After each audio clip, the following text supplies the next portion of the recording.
네 번째 말씀입니다. 말씀 전 다 같이 찬송하시겠습니다. 찬송가 241장 하나님 아버지 주신 책은 다 같이 찬송하시겠습니다. 찬송가 241장 하나님 아버지 주신 책은 다 같이 찬송하시겠습니다.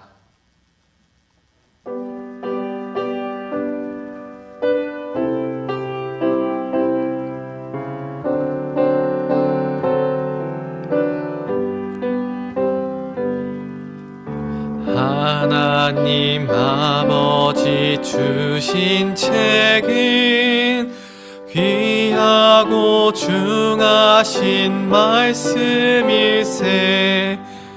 기쁘고 반가운 말씀 중에 날 사랑한단 말 참 좋도다. 주 나를 사랑하시오니 즐겁고도 즐겁도다.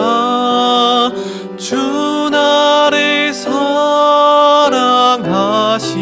사랑하시오니 나는 참 기쁘다. 구속의 은혜를 저버리고 어긋난 딴 길로 가다가도 예수의 사랑만 생각하면 곧 다시 예수께 돌아오리. 주 나를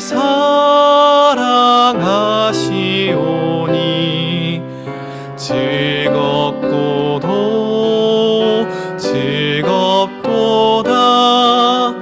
주 나를 사랑하시오니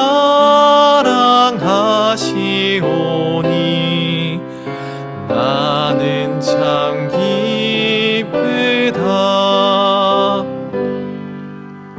구주의 영광을 바라보며 예수의 사랑을 찬양하리.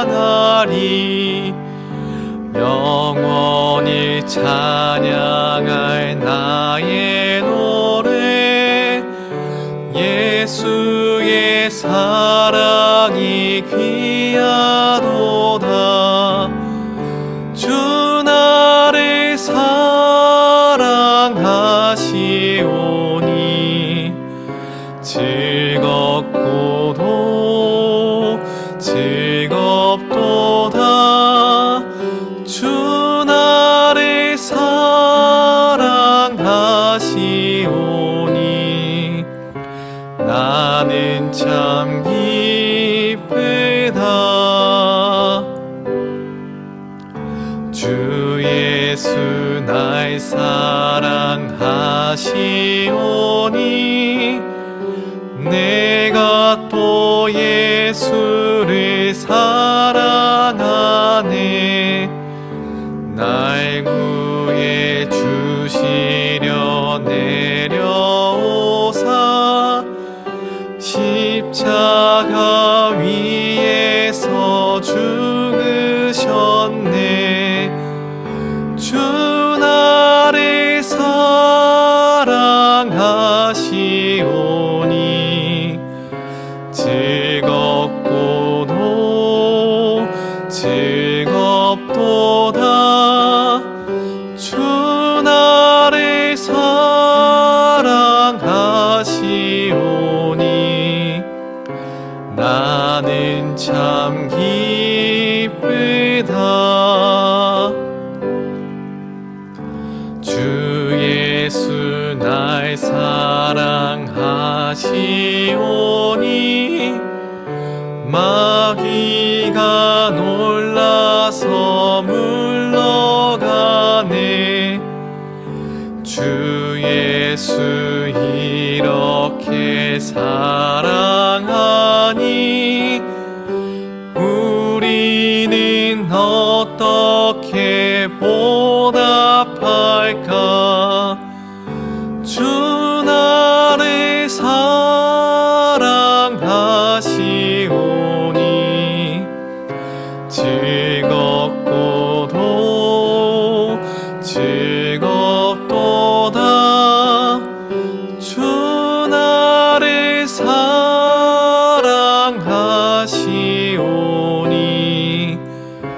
나는 참 기쁘다.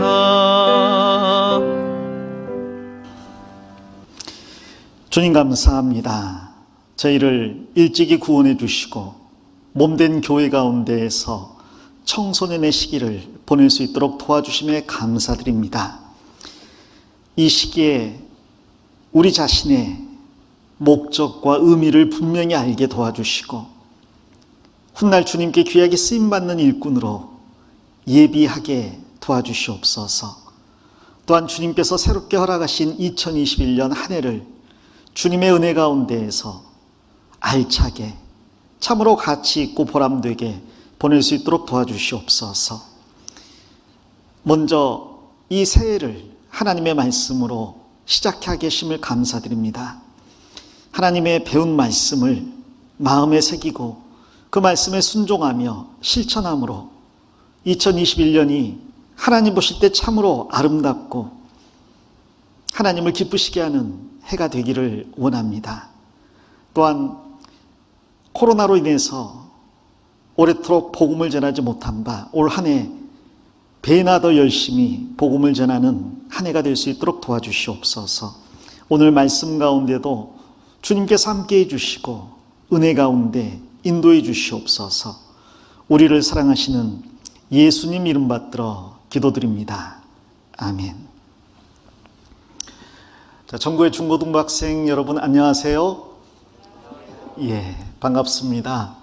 얼굴을 대면해서 인사를 하면 더 좋을 텐데 오늘 그렇지를 못하고 온라인으로 이렇게 여러분을 만나게 되었습니다. 모쪼록 코로나가 빨리 퇴치되어서 우리가 좀 더 자유로운 환경에서 좀 더 즐겁게 편안하게 교제하고 또 좀 더 열심히 말씀을 전했으면 좋겠습니다. 자, 2021년 새해가 벌써 지나서 오늘 10일이 되었습니다. 감사한 것은 지난 3일 동안 하나님의 말씀으로 이 새해를 시작하게 해주신 일입니다. 오늘 동계수련회 마지막 4일차인데요. 그동안 배운 말씀 다 기억나세요? 예, 다 마음에 잘 새기고 있습니까? 감사합니다. 사실은 아직 2020년이에요. 제 앞에는 광주 하남교회 학생 8명만 앉아 있어요. 자, 어찌됐건 지난 말씀을 잠깐 제목만이라도 되돌아보는 시간 가졌으면 좋겠습니다. 화면을 보겠습니다. 이번 2021 동계수련의 주제는 잠언을 배우자입니다. 그리고 첫날 홍정현 목사님 말씀으로 하나님 중심의 삶을 살라는 주제의 말씀을 배웠습니다. 그리고 둘째 날 신영철 목사님 말씀으로 주님이 예비하신 잔치에 참여하라 라는 말씀을 배웠고요. 그리고 어제 최호영 목사님 말씀으로 누구의 친구가 될 것인가 라는 내용을 공부했습니다. 자, 오늘 공부할 말씀의 제목은 잠언 중에서 24장에서 따왔습니다. 잠언 24장을 잠깐 같이 보도록 하겠습니다. 잠언 24장 3절 4절입니다. 3절 4절 같이 읽겠습니다. 집은 지혜로 말미암아 건축되고 명철로 말미암아 견고히 되며 또 방들은 지식으로 말미암아 각종 귀하고 아름다운 보배로 채우게 되느니라. 됐습니다. 오늘 말씀의 제목은 이 잠언 24장 3절 4절에서 인용해서 지혜로 집을 지으라 라는 제목입니다. 지혜로 집을 지으라. 물론 여기서 집을 짓는 것은 실제 집을 건축하는 걸 말하는 건 아니죠. 이것은 우리의 신앙생활에서 핵심이 되어야 될 것이 바로 지혜라는 말씀이에요. 신앙생활을 집을 건축하는 것으로 비유를 한 겁니다. 그리고 그 중에서 가장 중요한 것은 그 신앙생활 가운데 이뤄진 영혼들을 옳은 대로 돌아오게 하는 전도예요. 그래서 이 잠언 24장 내용을 통해서 전도에 대해서 생각을 해보려고 합니다. 그리고 그 전도를 실제로 실천하는 2021년이 되었으면 좋겠습니다. 사실 이 잠언 23장과 24장이 오늘 본문 말씀인데 이 본문들을 통해서 많은 교훈을 받을 수가 있지만 제가 5가지 하나님께서 조심하라고 하신 것들을 먼저 말씀을 드리고요. 두 번째로 5가지 하나님께서 힘써 행하라고 하신 것들을 생각해 보면서 오늘 말씀을 정리하려고 합니다. 5가지 하지 말아야 될 것과 5가지 힘써야 될 것을 이야기하려고 하는데, 자, 그 전에 먼저 시작하는 질문을 던지고 그 다음 이 5가지를 공부해 보도록 하겠습니다. 화면을 보겠습니다. 하나님께서 잠언 서두에 이러한 말씀을 주셨어요. 여호와를 경외하는 것이 지식의 근본이오늘 미련한 자는 지혜와 훈계를 멸시하느니라. 내 아들아, 내 아비의 훈계를 들으며 내 어미의 법을 떠나지 말라. 이는 내 머리에 아름다운 관이요 내 목에 금사슬이니라. 자, 이 말씀이 잠언의 서두입니다. 이 잠언은 마치 아버지와 어머니가 자기 자녀에게 훈계하듯이 기록이 된 거예요.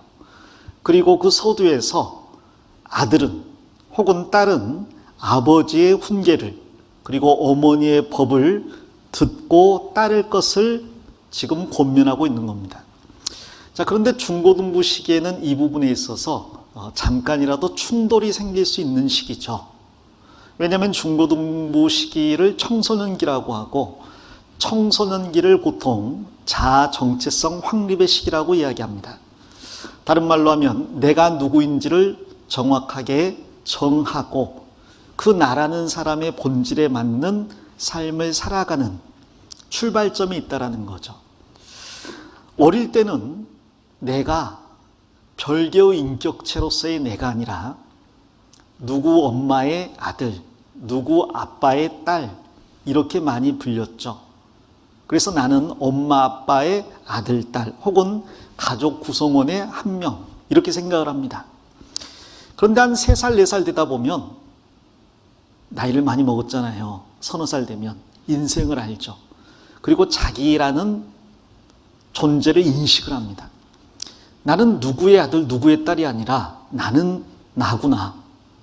그래서 나는 나로서 독립된 인격체의 삶을 살아야 되겠다 하고 마음을 한번 먹어요. 그런 기억나죠? 그래서 한 5살쯤 되면 엄마 아빠한테 한번 대듭니다. 반항을 해요. 엄마가 너 왜 그랬어? 그러면 씨 하면서 쳐다보거든요. 자, 그리고 나서 깨닫죠. 아, 이러면 두들겨 맞는구나. 혼나는구나. 자, 그래서 지금은 아직 나를 주체적인 존재로 내세울 때가 아니다. 그냥 엄마 아빠의 아들, 딸로 지내는 게 편하겠다 하고 초등부 시기를 지내옵니다. 사실 부모들도 그래요. 자녀를 키우다 보면 1살, 2살, 3살 때 그렇게 귀엽다가 4살, 5살 된 언제부턴가요? 눈을 막 이렇게 뜨면서 엄마 아빠한테 대들거든요. 그래서 어른들 말에 미운 5살, 미운 7살 이런 이야기가 있어요. 근데 사실 그것은 미워할 때가 아니라 칭찬해 줘야 될 때죠. 드디어 자기 자신을 인지하기 시작했으니까. 자, 그런데 엄마 아빠는 아이가 갑자기 반항적으로 나오면 당황스럽잖아요. 그래서 이거 3살 버릇 8가지 간다고 잘못 두면 안 되겠다 하고 이제 혼내는 것 뿐이에요.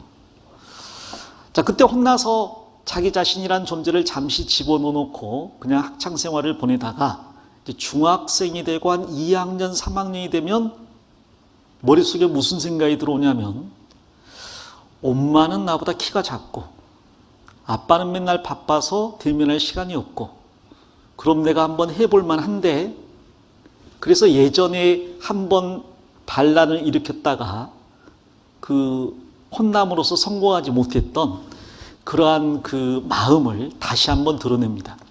그래서 중2쯤 되면 이제 보통 반항을 하잖아요. 그리고 내버려 두라는 말을 많이 합니다.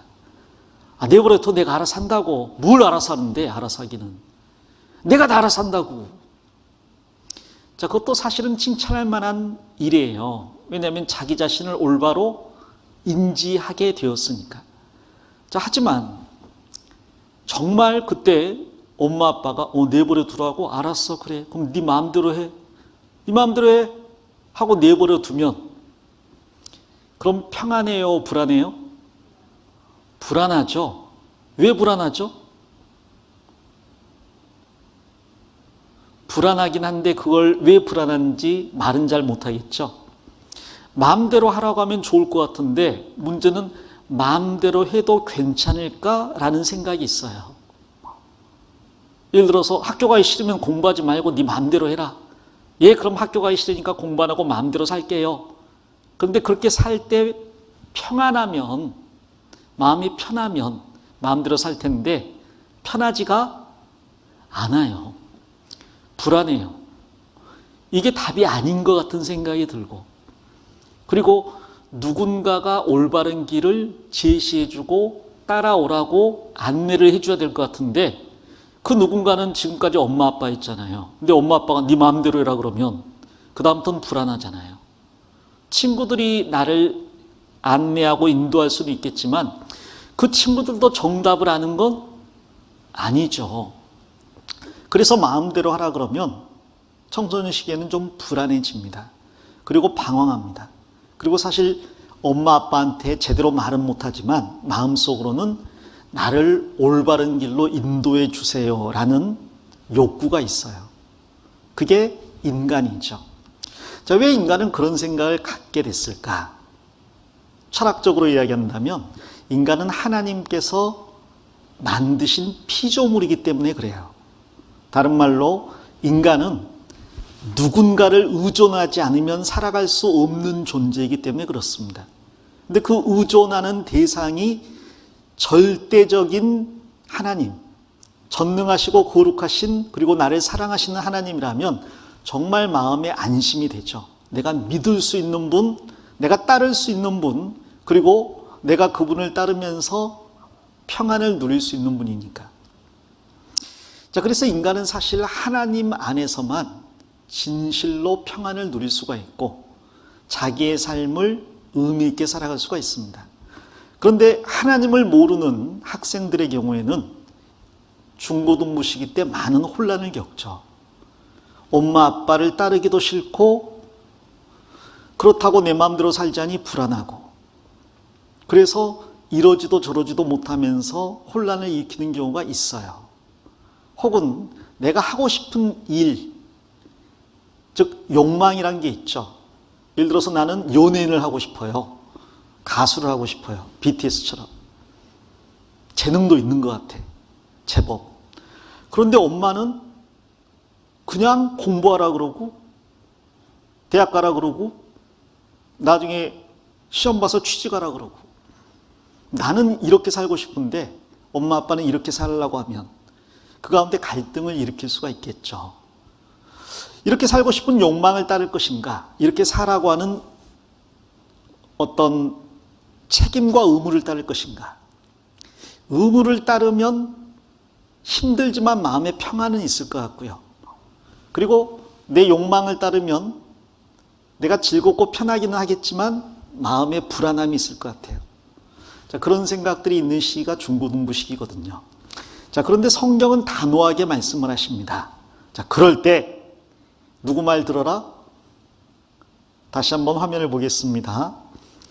내 아들아, 내 아비의 훈계를 들으며 내 어미의 법을 떠나지 말라. 아니, 엄마 아빠는 내가 원하는 삶을 허락하지 않으시는데요. 그래도 아비의 훈계를 들으며 어미의 법을 떠나지 말라. 이는 즉 아버지의 훈계와 어머니의 법이 내 머리에 아름다운 관이요 내 목에 금사슬이니라. 이 말을 우리가 믿을 수 있다면 참 많은 게 쉬워질 거예요. 어떤 일이 내 앞에 주어지든 간에 아버지가 뭐라고 하셨는지 들어보고 아버지 말대로 하자. 어머니가 뭐라고 하시는지 들어보고 어머니 말대로 하자. 그러면 나는 선택 때문에 고민할 필요는 없거든요. 그대로만 하면 되니까. 문제는 이 아버지 어머니가 믿을 만한 분이냐 이 말이죠. 성경에서 말하는 아버지 어머니 훈계 법, 이것은 사실 인간 아버지 어머니의 훈계나 법이라기보다 그 사람을 통해서 말씀하시는 하나님의 훈계, 하나님의 법을 들으라는 이야기입니다. 하나님의 말씀대로 살아라. 그것이 내 머리에 면류관이 될 것이고 내 목에 금사슬이 될 것이다. 정말 그럴까요? 정말 하나님 말씀대로 살면 그게 나에게 면류관이 되고 금사슬이 될까요? 그러기에는 내가 포기해야 될 것이 너무 아까워. 정말 나도 하고 싶은 게 많잖아요. 예쁘게 화장도 하고 노래방도 가고 친구들하고 1박 2일 여행도 가고 하고 싶은 게 많은데 그 모든 것을 하나님의 말씀에 어긋난다면 포기해야 될까? 왜 내가 그래야 될까? 그런 고민이 생기잖아요. 더더욱 그런 고민이 생겨날 수 있는 이유 중에 하나가 내 주변 친구들은 그렇게 안 살거든. 그들은 하나님을 모르고 또 하나님이 없다고 하고 자기가 원하는 삶을 살잖아요. 내 친구는 다 하는데 왜 나는 안 돼요? 이런 마음이 올라오죠. 외국의 유럽 선진국의 어떤 목사님이 선교를 갔습니다. 선교사로 파송돼서. 근데 나중에 만났더니 이제 고민을 이야기하시더라고요. 무슨 고민이 있으십니까? 그랬더니 딸이 중학교 2학년이 됐는데 맨날 파티에 가겠다고 허락해 달라고 하는 거야. 근데 유럽은 그 청소년 시기가 되면 그 또래 애들끼리 어울려서 파티를 하거든요. 자주. 우리도 뭐 생파 이런 거 하지만 그런 것보다 더 좀 자유분방한 파티를 해요. 근데 거기에 가고 싶다는 거죠. 가려면 이제 드레스도 이렇게 파인 드레스를 입고 여자 같은 경우에 그리고 화장도 하고 머리도 이렇게 다듬고 가는데 이 선교사님이 너는 내 딸이고 나는 목사로서 절대로 그걸 허락할 수가 없다. 허락을 안 하는 거예요. 그러니까 딸은 너무 불만이 많은 거죠. 아버지가 선교사인데 왜 내가 선교사의 딸로 살아야 되는 거예요? 그건 아버지 인생이고 내 인생은 내가 알아서 살래요. 이런 마음이 올라오는 거죠. 그런 생각 해봤는지 모르겠어요. 엄마 아빠의 하나님이지 내 하나님은 아니잖아요. 이런 생각 혹시 해봤나? 그럼 큰일인데. 아무튼 내 인생 내가 살겠다고 하는 경우들이 있잖아요. 제가 철학자 한 명을 소개해 드리겠습니다. 철학자. 어려운 사람인데 한번 봅시다. 자, 이 철학자를 소개하는 이유는 질문 때문에 그래요. 제가 질문을 하겠습니다. 나는 어떻게 살아야 하는가? 아주 쉬우면서도 어려운 질문이에요. 나는 어떻게 살아야 하는가? 여러분은 어떻게 살고 싶습니까? 내 삶을 내가 선택하는 것이 옳은가? 즉 내가 살고 싶은 대로 살면 그게 옳은 것인가? 잘 생각해보면 옆에 친구들은 대부분 자기가 옳다고 생각한 대로 살죠? 아닌가? 어찌됐건 부모님의 통제를 받긴 하지만 그래도 자기 하고 싶은 대로 사는 경우들이 나보다는 더 많을 거 아니야. 예를 들어 주일날 날 교회 가기 싫어요. 여러분은 그러다가 끌려오지만 여러분 친구들은 교회 가기 싫어요. 그럼 가지 마라. 조금 더 자유가 있겠죠. 하나님을 믿지 않는 사람이라면. 자, 그럼 그렇게 사는 게 옳을까? 여러분 물어봅시다. 여러분의 인생은 누구 거예요? 여러분의 인생은 누구 겁니까? 내 거예요? 남의 거예요? 대답을 하네. 아까 대답하라고 그렇게 이야기하니까. 여러분의 인생은 누구 겁니까? 내 거예요? 자, 어릴 때부터 교회 학교에서 그 노래를 너무 많이 불렀어. 나는 하나님의 것이 됐어요. 나는 하나님의 자녀 됐어요. 나의 몸과 생명, 소질 모두 다 주님 핏값으로 사주셨어요. 아빠 것도 아니에요. 엄마 것도 아니에요. 나의 것은 더욱 아니랍니다. 제가 노래를 잘하면 불러드릴 텐데 노래를 하면 지금까지 내가 한 것이 다 잊혀질 거야. 그래서 노래를 안 하겠습니다. 자, 그런데 세상 사람들은 하나님이 없기 때문에요. 내 인생은 나의 것이고 그러므로 내 삶은 내가 선택한 대로 살면 된다고 생각합니다. 그렇죠? 근데 옛날에도 그렇게 생각했을까요? 따지고 보면 사람이 그렇게 생각하게 된 게 그리 오래전이 아닐 수도 있고 아주 오래됐을 수도 있고, 오래전이 아닐 수도 있다는 것은 그걸 철학적으로 정립한 것은 오래되지 않았습니다. 그러나 정립은 못했어도 하나님을 떠난 모든 사람들은 다 그렇게 생각하며 살았죠. 하나님은 안 계시고 나는 내 인생의 주인이고 그러므로 내 삶은 내가 원하는 대로 살면 돼. 특별히 성경이 그랬던 시기를 사사기 시대라고 이야기해요. 그때 왕이 없으므로 백성들이 자기 소견에 옳은 대로 행하였더라. 자, 이 질문에 대해서 잠깐 생각해 봅시다. 나는 어떻게 살아야 하는가? 내 삶을 내가 선택하는 것이 옳은가? 자, 20세기에 실존주의 철학이라는 철학이 아주 인기를 끌었어요. 실존주의. 그 실존주의 철학의 대표는 이 책을 쓴 사르트르라는 사람이에요. 이 사람은 프랑스의 철학자이자 소설가입니다. 그리고 이 사람이 쓴 책 중에 우리나라에 제일 잘 알려진 책이 구토라는 책이에요. 구토. 들어봤어요? 구토. 토하는 거죠. 주인공이 역사를 연구하며 자료를 수집하다가 어느 날 강에 가서 물수제비를 뜨려고 돌멩이를 들었는데 갑자기 속에서 불쾌한 감정이 올라온 거야. 이게 뭐지? 그 다음에는 현관 손잡이를 잡을 때에도 시계를 잡을 때에도 어떤 물체를 잡을 때에도 안에서 불쾌한 감정과 구역질이 올라오는 거예요. 나중에 그것이 구토라는 걸 알게 됐습니다. 그리고 그 구토의 본질이 뭐냐면 나라는 사람의 존재를 모르잖아요. 그러면서 다른 존재에 내가 손을 대고 있잖아요. 나도 모르고 이 존재도 모르면서 감히 이 존재를 내가 손을 대고 있는 거야. 거기에서는 이질감의 구토를 일으킨다라는 말도 안 되는 그런 이야기를 담은 소설입니다. 자, 그런데 여기에서 그 중요한 내용이 있어요. 어떤 내용이냐면 대답에 이런 게 있습니다. 물론 이 책에 나오는 건 아니지만 이 사람의 사상을 정립한 거예요. 그 중에 대표적인 말이 이런 말입니다. 같이 읽어볼까요? 실존은 본질에 앞선다. 아주 유명한 말이에요. 들어본 적 있습니까? 예, 감사합니다. 아무도 없군요. 이것을 영어로 하면 원래 이제 프랑스 사람이니까 프랑스어로 되어 있지만 existence precedes essence. 영어로 봐도 이해가 안 되죠. 이게 무슨 말일까요? 자, 여기서 본질이라는 단어만 알아도 한 50%는 이 사람에 대해서 먹고 들어가는 거예요. 자, 본질이 뭐냐면 어떤 것이 존재하는 이유나 목적이라는 거죠. 본질. 자, 의자의 본질은 뭘까요? 의자가 존재하는 이유가 뭐예요? 사람이 앉기 위해서. 여러분 지금 의자에 앉아 있잖아요. 의자는 다양한 의자가 있습니다. 지금같이 여러분이 앉아있는 장의자가 있죠. 혼자 앉을 수 있는 개인 의자가 있죠.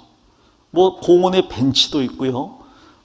편안하게 안마를 즐길 수 있는 안마 의자도 있습니다. 의자는 다양하고 모양도 색깔도 형태도 다양하지만 본질은 한 가지예요. 가장 기본적인 본질은 사람이 앉는 겁니다. 시계의 본질은 뭘까요? 못 내는 거죠, 요즘은. 사실 시간은 휴대폰 보면 되지. 그래서 못 내려고 시계 찾는데, 근데 사실 시계의 가장 중요한 본질은 시간을 알려주는 겁니다. 그렇죠? 이 테이블의 본질은 뭐예요? 물건을 올려놓기 위한 게 본질이죠. 그래서 본질에 충실하자라는 이야기를 합니다. 이쑤시개의 본질은 이를 쑤시는 거야. 근데 만약 이쑤시개를 성냥처럼 이렇게 두껍게 만들어버리면 본질에 충실하지 못한 거죠. 그렇죠? 모든 것은 본질이 있다라는 거죠. 건물의 본질은 사람이 그 안에 수용되고 그 안에서 생활하기 위한 게 건물의 본질이에요. 자, 존재하는 모든 것에는 본질이란 게 있습니다. 그 목적과 의미가 있어요. 자, 그런데 인간의 본질은 뭐냐? 여러분도 존재하죠? 있죠, 지금? 이 자리에 있죠? 그럼 여러분은 존재하는데, 실존하고 있는데, 여러분의 본질은 뭡니까? 즉, 사람이 존재하는 이유나 목적이 뭐예요?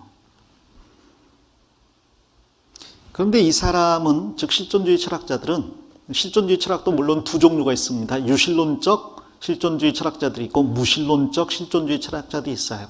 무신론자입니다. 이 사람은 하나님이 없다고 생각해요. 자, 하나님이 없는데 인간이 존재하는 거야. 그러면 하나님이 안 계시니까, 즉 인간을 만든 분이 없으니까 인간은 그냥 존재만 하는 거지 목적은 없다는 거예요. 그래서 인간은 본질이 없습니다. 이 사람의 말에 의하면 본질이 없어요. 모든 건 본질이 있지만 인간은 본질이 없습니다.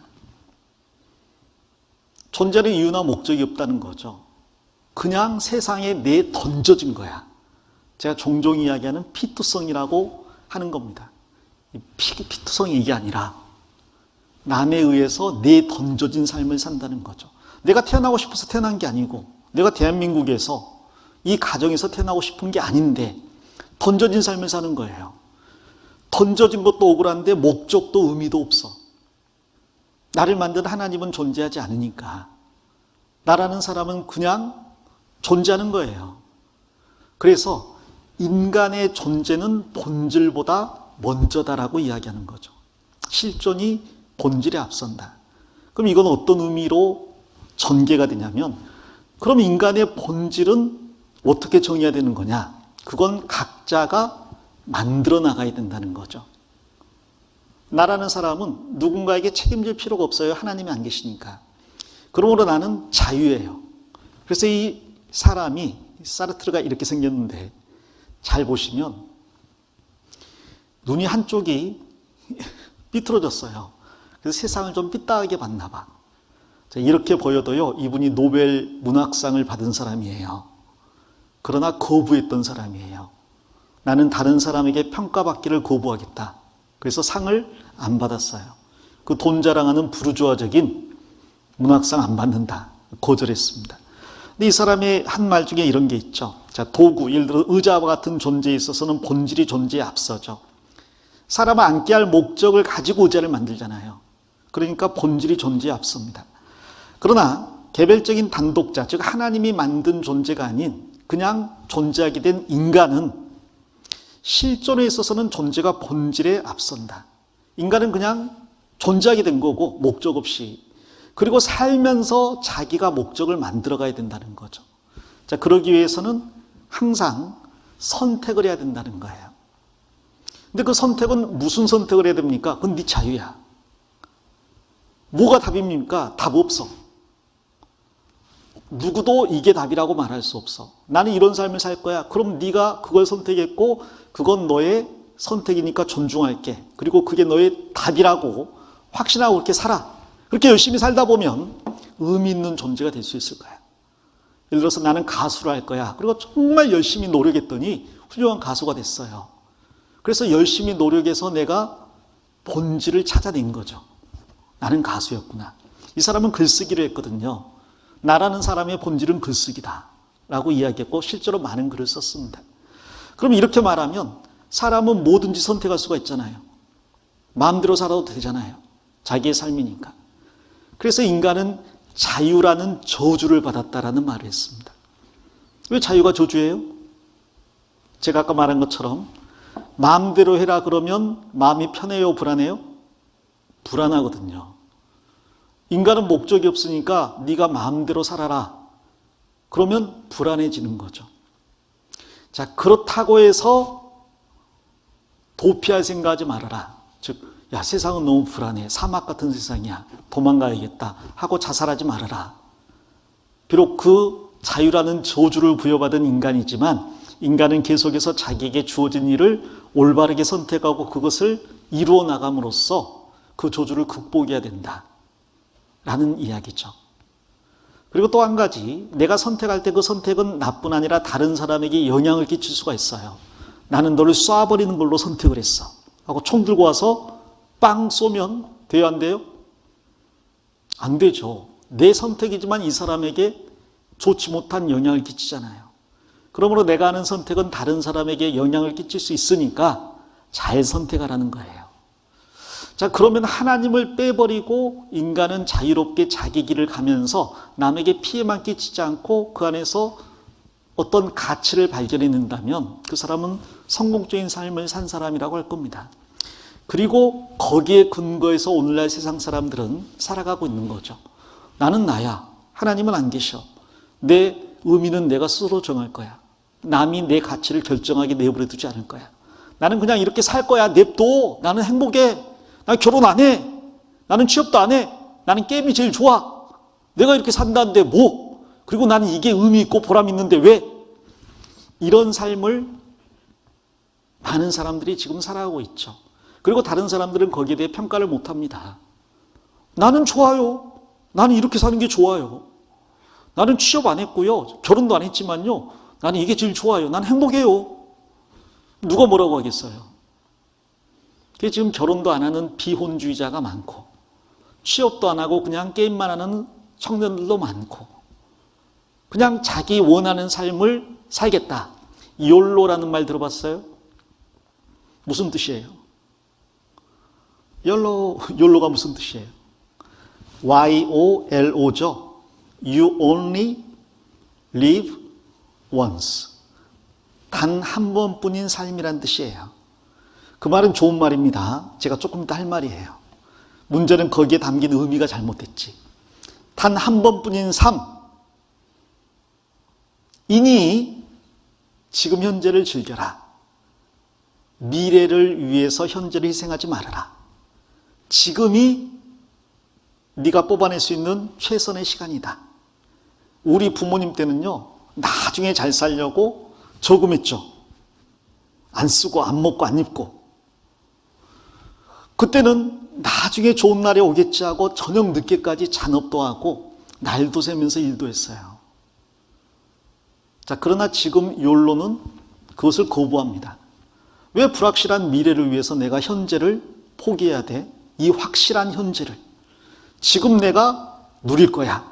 집 없어도 돼. 다른 거 없어도 돼. 나는 해외여행 다닐 거야.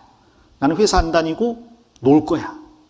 지금을 즐기는 사람들이 많아지고 있는 거죠. 그러나 거기에 대해서 누구도 그렇게 살면 안 돼, 인간은 하고 말할 수가 없는 거예요. 왜? 본질은 내가 만들어가는 거니까. 인간에게는 본질이란 게 없으니까. 이해돼요? 오이, 똑똑해. 이해됐어? 여러분이 이해했다면 여러분이 똑똑한 게 아니라 제가 설명을 잘한 거야. 사실 어려운 내용이거든. 제가 좋아하는 사람 중에 이 사람이 있습니다. 알베르 까미라는 사람인데, 이 사람이 쓴 책 중에 시지포스 신화라는 책이 있어요. 대학교 2학년 때인가 샀는데 아직까지 다 못 읽었어요. 왜? 어려워서 읽다가 여러 번 포기했어. 자, 그런데 이런 내용입니다. 이 시지포스 신화라는 게 있어요. 신이 그리스 로마 시대의 신이 한 인간을 이제 벌을 주는 겁니다. 시지포스라는 사람을. 근데 어떤 벌을 주냐면 큰 바위를 산 꼭대기까지 밀고 올라가라. 그 벌을 주는 거예요. 그러면 이제 깡깡대면서 그 바위를 산 꼭대기로 올리는 거죠. 문제는 그렇게 일을 써서 산 꼭대기에 올리면 꼭대기가 이렇게 돼 있을 거 아니에요. 뭐 어떻게 돼요? 올라가는 순간 반대쪽으로 굴러 떨어지는 거죠. 그럼 또 다시 내려가가지고 다시 그것을 또 꼭대기로 올리는데 또 이쪽으로 올리면 올라가는 순간 똑 떨어지는 거예요. 그게 신이 시지포스에게 준 형벌입니다. 그 무슨 의미예요? 인간은 고생을 하는 존재죠. 인간은 노력을 하면서 고생하면서 땀 흘리고 수고하는 존재입니다. 문제는 수고해서 열매가 주어져야 되는데, 결과가 주어져야 되는데, 그렇게 수고했더니 반대편으로 굴러 떨어져 버리고 원위치가 된 거잖아요. 즉 신은 인간에게 의미 없는 고통이라는 형벌을 주었다라는 이야기입니다. 내가 고생은 하지만 아무런 의미가 없는 고통. 근데 이 사람이 쓴 이 책의 내용은 뭐냐면 그런 신한테 저항을 하라는 거예요. 그런 신에게. 어떻게? 의미 없어 보이는 그 고통 속에서 의미를 찾아내라. 네가 찾아내라. 그 근육을 움직여서 돌을 올리면서 이것이 신이 나에게 내린 형벌이라면 나는 이것을 기쁨으로 맞아들이면서 신에게 도전하겠다. 당신은 내가 이것을 하면서 절망에 빠질 거라고 생각했는가? 착각이다. 나는 여기에서 의미를 찾아내겠다. 그래서 그러한 삶을 살아갈 것을 권면하는 그런 책입니다. 그랬더니 실존주의 철학자인 까미의 대표작 중에 하나죠. 자, 이러한 사상이 20세기에 아주 온 세계에 팽배했어요. 근데 그럴 수 있었던 배경이 뭐냐면 세계제 1차 대전과 세계제 2차 대전이죠. 무슨 말입니까? 전쟁으로 수없이 많은 사람들이 이유도 모르고 죽었다는 거예요. 하나님이 계시다면 어떻게 이런 일을 세상에 허락할 수가 있는가? 하나님이 계시다면 하나님의 백성 유대인이 어떻게 600만 명이나 죽는데 하나님은 방관할 수 있단 말인가? 하나님이 안 계시거나 계시다면 그 하나님은 무능하신 분이거나 무능하지 않다면 인간을 사랑하지 않는, 인간에게 관심이 없는 신일 것이다. 안 계셔도 또 무능해도 또 관심이 없어도 나는 그런 신을 거부하겠다. 그리고 내 삶은 내가 알아서 살아갈 테니까 하나님 간섭하지 마세요, 이런 이야기예요. 자, 그런 사상이 우리 시대까지 영향을 끼치고 있는 거죠. 그래서 지금 하나님을 믿지 않는 모든 사람들은 인간의 본질은 없는 거고 내가 선택하는 그것이 내 갈 길이고 내 본질이 된다. 그게 나야. 그래서 그런 말 하잖아요. 나는 나야. 뭐 어쩌라고. 자, 그것이 세상 사람들의 생각이라면 우리는 생각을 바꿔야 됩니다. 사르트르가 한 말 중에서 몇 마디 정리해 봤는데, 인간은 이 세계에 아무 목적 없이 내던져진 존재이다. 피투성이라고 그랬죠. 인간은 목적 없이 던져진 거예요. 그리고 인간에게는 목적이 없으니까 자기 마음대로 살면 되잖아요. 자유인데 좀 전에 말한 것처럼 자유롭게 살려고 했더니 불안해. 그래서 자유라는 저주를 선고받았다. 자, 그러나 그럼에도 불구하고 당신이 끊임없이 올바른 선택을 함으로써 삶의 의미를 스스로 부여할 수 있다. 인간은 그가 행하는 모든 것에 대한 책임이 있음을 알고 올바른 선택을 해야 된다. 그래서 이 사람이 한 말 중에 유명한 말. 나는 매 순간에 우주의 이름으로 선택하고 우주의 이름으로 책임을 진다.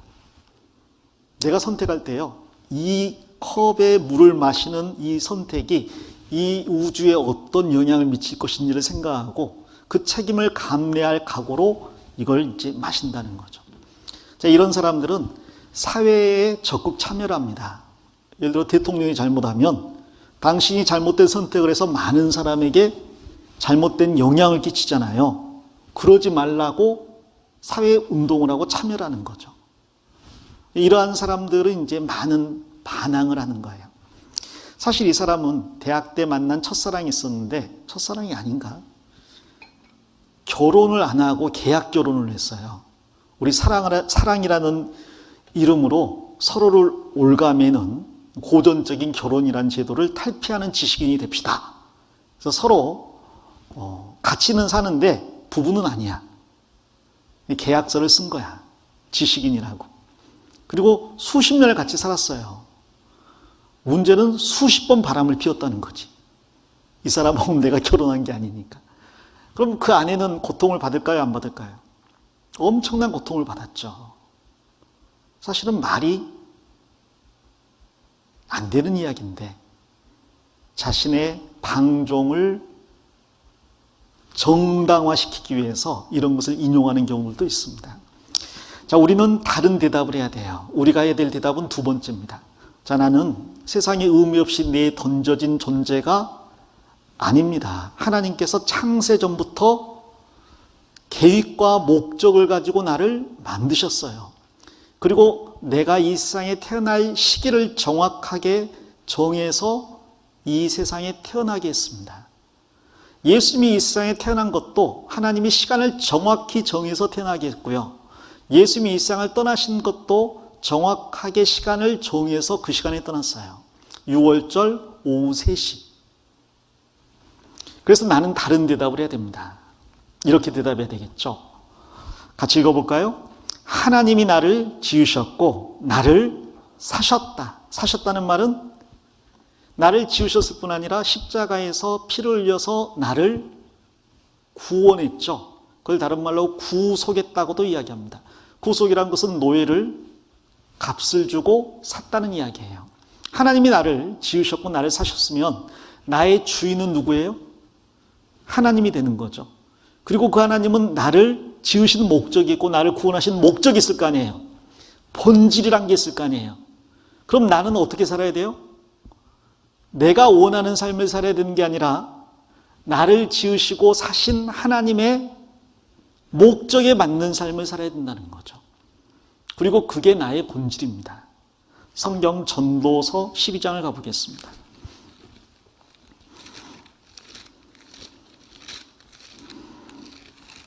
전도서 12장 13절입니다. 일의 결국을 다 들었으니 하나님을 경외하고 그 명령을 지킬지어다. 왜요? 왜 내가 하나님을 경외하고 그 명령을 지켜야 됩니까? 나는 내 인생 내가 선택할 건데요. 내 마음대로 살 거예요. 아니요. 이것이 사람의 뭐라고요? 본분이니라. 본분이라는 건 마땅히 행해야 될 도리, 의무라는 걸 이야기해요. 나는 내가 살고자 하는 욕구가 있다 그랬죠? 나는 이렇게 살고 싶어요. 그러나 욕구를 따를 게 아니라 나의 본분, 의무, 도리를 따라야 된다는 이야기입니다. 왜? 하나님께서 모든 걸 지으셨고 보존하고 계시고 결국은 심판하실 거니까. 창조자이시자 보존자이시자 심판자이신 분이 하나님이니까. 더 나아가 그리스도인은 하나님이 우리를 구원하신 구원자잖아요. 만드시고 구원하시고 생명을 보존하시게 하시는 그분이 마지막에 나를 심판하실 겁니다. 그래서 인간은 우주에 책임을 질 필요 없어요. 내가 뭐 태양을 빨리 돌게 하겠어요? 늦게 돌게 하겠어요? 거기에 대해서 책임을 질 필요 없습니다. 그러나 하나님 앞에 내 삶에 대해서는 책임을 져야 됩니다. 내 선택과 그 결과를 받아들여야 되는 거죠. 그래서 하나님이 나를 지으셨고 나를 사셨습니다. 그러므로 나의 본분은 하나님을 경외하고 그 명령을 지키는 거예요. 내 삶은 내 것이 아니라 누구의 것이다? 하나님의 것이다. 그래서 우리는 그분을 주님이라고 이야기합니다. 주인님이라는 이야기죠.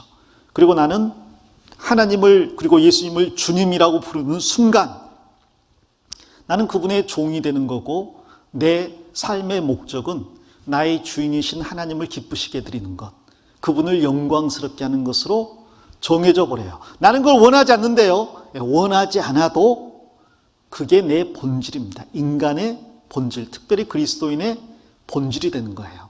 자, 그러나 또 한 가지, 두 번째 화면을 보시면 그럼에도 불구하고 인간은 선택을 할 수가 있어요. 선택을.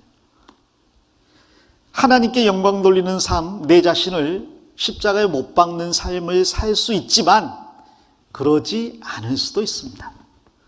인간은 또 자유가 주어졌어요. 언제요? 구원받을 때 구속이라 그랬잖아요. 구속. 내가 종이고 노예였는데 하나님께서 예수님의 핏값으로 나를 사셨어요. 예수님이 자기 핏값을 주고 나를 샀어요. 그럼 나는 그분의 종인데요. 그분이 나에게 자유를 주셨습니다. 내가 너를 불쌍히 여겨서 너를 내 핏값 주고 샀다. 자, 이제 네가 살고자 하는 대로 살아라. 자유가 있는 거예요. 그런데 그 자유가 있는 인간이 이번에 또 선택을 할 수가 있는 거죠.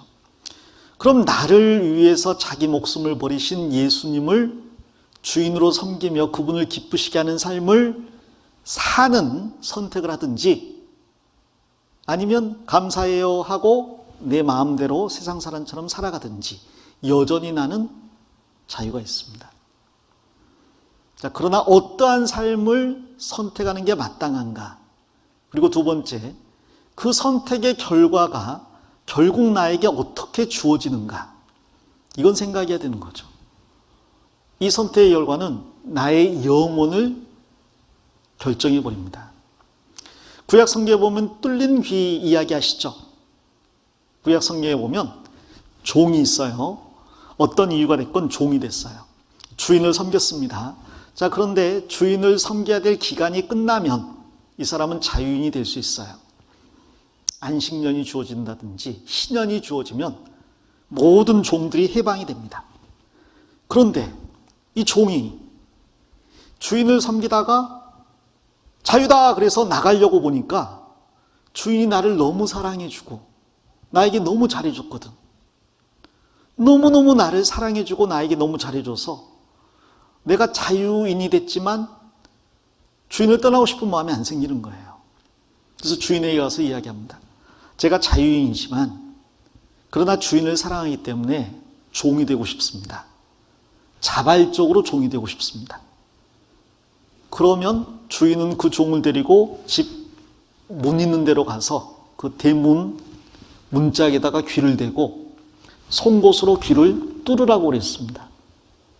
그러면 귀가 뚫리고 벽에 못자국이 생기겠죠. 문에 피가 묻겠죠. 그 귀를 뚫은 종을 자유의지로 종이 된 종, 뚫린 귀를 가진 종이라고 이야기합니다. 자, 이 종은 종으로서 이제 살 것을 자기가 선택을 했어요. 항상 기쁠까요? 아니죠. 종살이하는 건 힘들 때도 있죠. 그러나 힘들고 불평이 생길 때마다 집 문을 왔다 갔다 하면서 그 구멍을 봐요.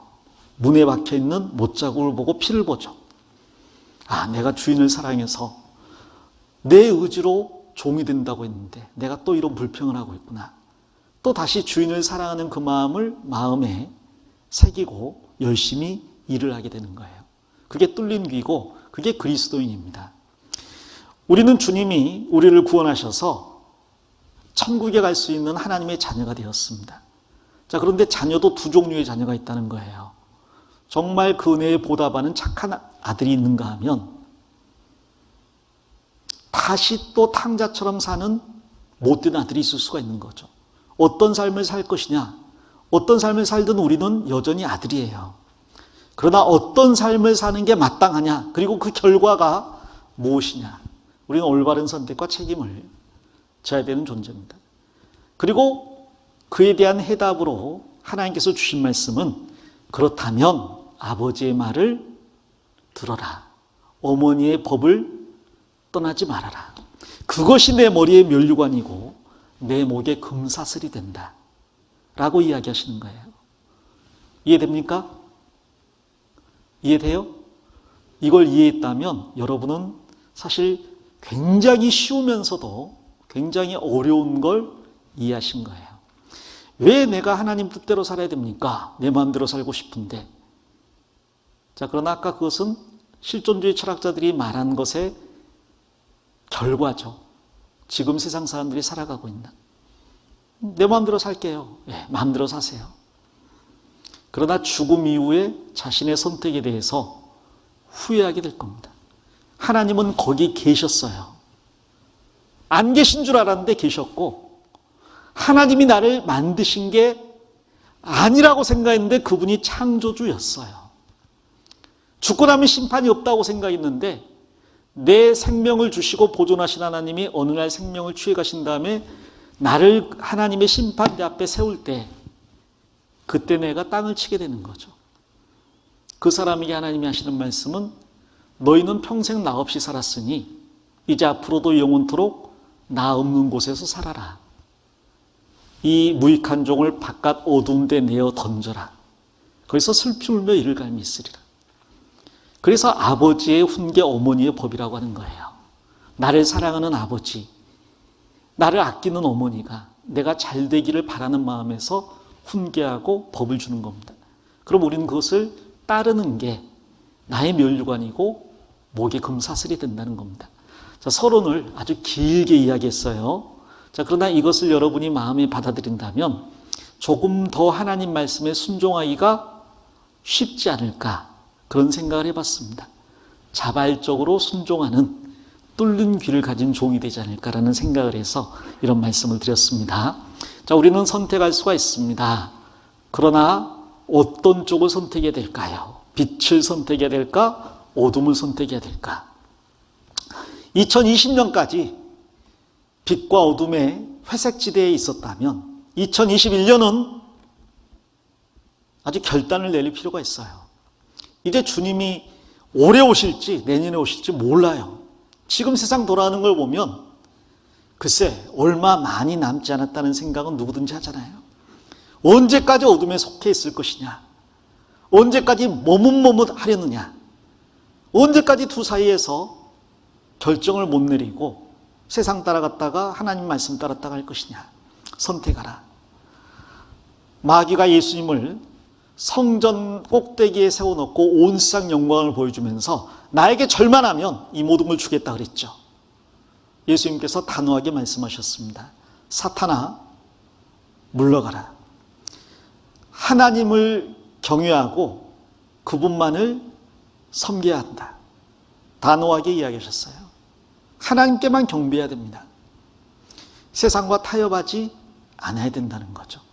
세상은 하나님 없다는 사고 때문에 자기가 주인으로 살아가지만 우리는 주인을 모신 사람이기 때문에 주인의 명령대로 살아서 주인을 기쁘시게 하는 삶을 살아야 됩니다. 그러려면 이제 더 이상 시간을 그리고 인생을 허비하면 안 되는 거예요. 같이 읽어볼까요? Don't waste your life. 무슨 뜻이에요? 너의 인생을 허비하지 말라. 누가 한 말이에요? 누가 한 말이죠? 호잉센이라는 사람이 한 말이에요. 들어봤어요? 호잉센? 모르는구나. 하기야 12년 전의 영화니까. 아이언맨의 1편에서 아이언맨을 구해준 과학자가 있죠. 그 사람은 동굴에서 탈출을 못하고 죽습니다. 그는 이야기합니다. 가족들에게 가야 돼요. 그런데 가족들이 이미 다 죽었어요. 그래서 나는 가족들에게 갈 겁니다. 그리고 아이언맨이 그러죠. 나를 구해줘서 고마워요. Thanks for saving me. 그러니까 하는 말이 Don't waste it. Don't waste your life. 토니 스타크에게 인생을 허비하지 말라고 이야기하죠. 자, 그 전까지는 토니 스타크는 머리도 좋고 얼굴도 잘생기고 젊고 돈도 많고 그래서 인생을 마음껏 허비하며 살았어요. 바람 피우고 많은 여자들과 파티를 즐기고 술 마시고 돈을 펑펑 쓰고 살았습니다. 그런데 이 동굴에 들어갔다가 나오는 그 순간 인생이 바뀌어버렸어요. 이제 더 이상 나만을 위한 삶을 살지 않아야 되겠다. 다른 사람들을 위한 삶, 그리고 내 인생에 책임을 지는 삶을 살아야 되겠다. 우리 회사에서 군수 무기를 만들었는데 그 무기가 테러리스트에게 넘어가고 그걸로 미군이 죽어나가잖아요. 나는 거기에 대해 책임을 지겠다. 그래서 만든 게 뭐야? 그게 아이언맨이야. 그래서 마블의 10년 역사가 시작이 된 거야. 자, 어찌됐건 인생을 허비하지 마세요. 여러분의 인생은 아직 펼쳐지지 않은 면이 더 많죠. 그런데 앞으로 펼쳐질 시간이 얼마나 될지 모르지만 그걸 허비하시면 안 됩니다. 우리 주변에는 너무나 많은 사람들이 나이 다 먹어서 한 70, 80대 가지고요. 그때 간신히 죽기 전에 구원받는 분이 계셔요. 죄송합니다. 70년 허비하셨어요. 그나마 구원받아서 다행인데 70년 허비했어요. 하나님과 상관없이 살았습니다. 하나님 앞에 아무런 계산이 되지 않는 삶을 살았어요. 죽기 전에 병원 침상에 누워있는데 할아버지 예수님이 죄 다 가져가셨다고요. 믿으세요. 그리고 돌아가셨어요. 그럼 그래도 마지막에 하나님 구원해 주셨다고 감사합니다. 그러지만 그 사람 80년 허비했어요. 헛살았어요. 본질과 상관없는 실존으로서 80년을 보낸 거예요. 의자를 만든 목적은 사람이 앉게 하려고 하는 건데 만들어 놓고 한 번도 사람이 앉아보지 않은 의자, 그리고 그대로 폐기된 의자예요. 아무 의미 없는 거죠. 그나마 그래도 구원받았으면 다행인데 구원 못 받고 돌아가시는 분은 정말 인생을 허비한 겁니다. 감사하게도 여기 앉아있는 학생들은 일찍이, 참 대부분의 경우는 부모님을 잘 만나서 어릴 때부터 복음을 듣고 교회 안에서 아무것도 모르고 지금 앉아있잖아요. 하지만 시간이 지나면서 그것이 얼마나 놀라운 은혜고 축복이고 기회인지 알아가게 됩니다. 점점점. 그리고 감사하죠. 야, 내가 청소년 때 구원받은 게 얼마나 다행인지, 아니 어릴 때 구원받은 게 얼마나 다행인지. 저는 구원받고 교회 안에서 아무것도 안 했는데요. 아니요. 교회 안에 있는 것만으로도 누가복음 19장에 의거하면 절대로 상을 잃지 않습니다. 오히려 돈을 은행에 맡긴 사람이 이자를 보는 것처럼 여러분이 교회 안에서 있었던 시간들은 이자와 함께 돌아오는 시간들이에요. 그래서 여러분은 앞으로 구원받을 사람들보다 훨씬 더 큰 상을 받을 사람들이고 가치 있는 사람들입니다. 만일 구원을 헛되이 받지 않았다면요. 자, 우리 인생을 허비해서는 안 되겠습니다. 자, 그래서 어떻게 하면 허비하지 않는 인생, 후회 없는 인생을 살 것이냐. 성경 디모데후서 2장 15절, 시간 관계상 제가 화면에 띄웠습니다. 자, 화면을 보겠습니다. 어떻게 하면 허비하지 않는 인생을 살까? 내가 진리의 말씀을 옳게 분별하며, 바울사도가 디모데에게 하신 말씀이에요. 두 번째, 부끄러울 것이 없는 일꾼으로 인정된 자로. 세 번째, 자신을 하나님 앞에 드리기를 힘쓰라. 나는 내 것이 아니라 하나님 거라 그랬죠. 그럼 내 인생은 하나님 겁니다. 하나님 내 인생을 받아주십시오. 근데 하나님이 그냥은 받지 않습니다. 왜? 하나님은 거룩하신 분이라 만일 내가 죄가 있고 부끄러운 게 있으면 받을 수가 없어요. 먼저 하나님의 쓰심에 적당한 그릇이 되어라. 자, 큰 집에 금그릇이 있고 은그릇이 있고 질그릇도 있고 나무그릇도 있어요. 무엇을 쓰느냐? 깨끗한 그릇을 써요. 그게 질그릇이 됐건 나무그릇이 됐건 금그릇이 됐건 깨끗한 그릇을 씁니다. 그래서 하나님께 내 자신을 드리기에 앞서서 먼저 신경 써야 될 것은 죄를 멀리하는 성결한 삶이죠. 어떻게 하면 죄를 멀리할 수 있습니까? 그것은 첫 번째에 달려 있어요. 내가 진리의 말씀을 옳게 분별하며 하나님의 뜻이 무엇인지를 알고 무엇은 하고 무엇은 하지 않고를 정확하게 알면, 그럼 하나님께서 하지 말라고 한 걸 안 할 때 깨끗한 그릇이 될 수 있는 거죠. 사람은요, 부지 중에 죄를 짓습니다. 즉 알지 못하고 짓는 죄가 많아요. 이게 죄인 줄 모르고 짓는 죄가 많아요. 그런데 하나님의 말씀을 듣는 가운데 이게 하나님의 뜻이 아니구나, 이건 심지어 죄가 될 수 있구나, 그러면 그 부지 중에 짓는 죄에서 멀어질 수가 있는 거죠. 그리고 자기 자신을 깨끗하게 만들어 나갈 수 있는 거예요. 그럼 하나님께 내 자신을 드릴 수 있는 겁니다. 첫 번째가 하나님의 말씀을 옳게 분별하는 거예요. 듣고 아하 그렇구나, 알고 그걸 삶에 적용하는 게 첫 번째입니다. 그래서 말씀이 좀 길지만 말씀을 들어라 라고 강조하는 거죠. 자, 오늘 이제 하나님의 말씀을 들어보겠습니다. 시간은 30분밖에 안 남았네요. 자, 정리를 제가 빨리빨리 할 테니까 너무 걱정하지 마세요. 오늘 본문이 잠언 23장 24장이에요. 근데 제목은 지혜로 집을 지으라는 제목입니다. 이 제목의 내용은 신앙생활을 건축에 비유한 거예요. 그런데 건축을 할 때 제일 중요한 게 뭐냐? 지혜, 명철, 총명, 이런 것들이 중요하다는 거죠.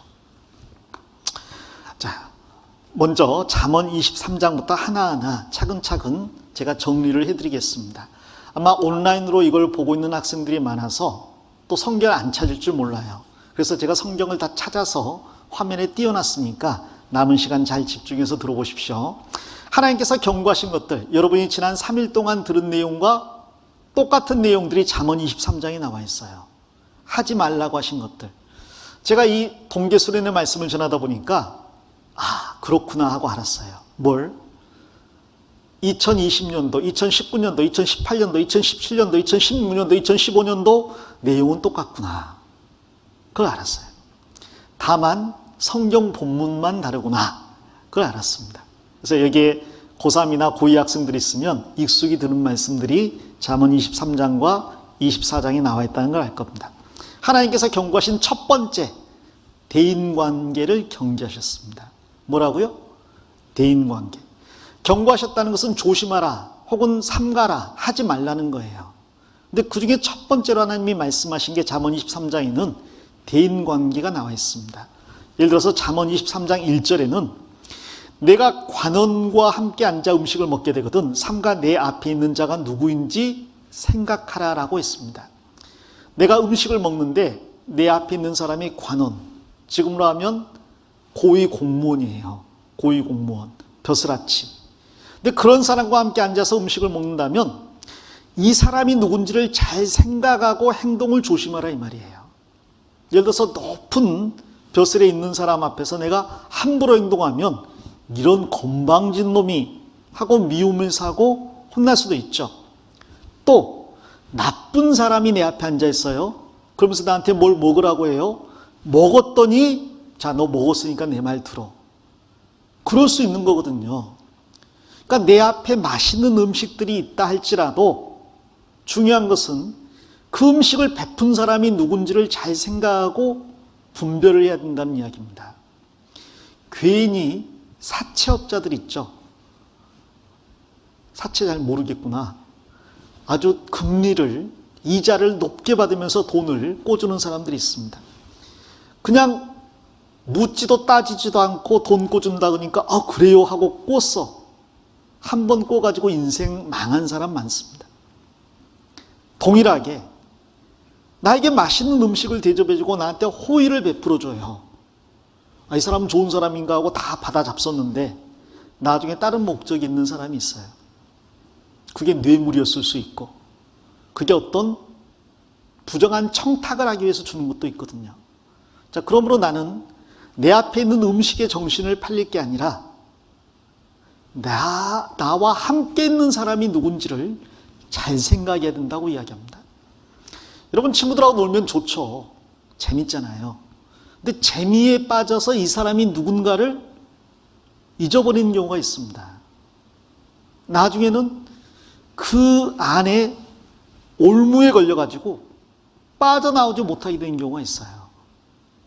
그래서 재미, 음식, 여행, 어떤 유익 이런 것보다 먼저 생각할 것은 내 앞에 있는 사람이 누구냐. 그걸 잘 분별해야 되는 거예요.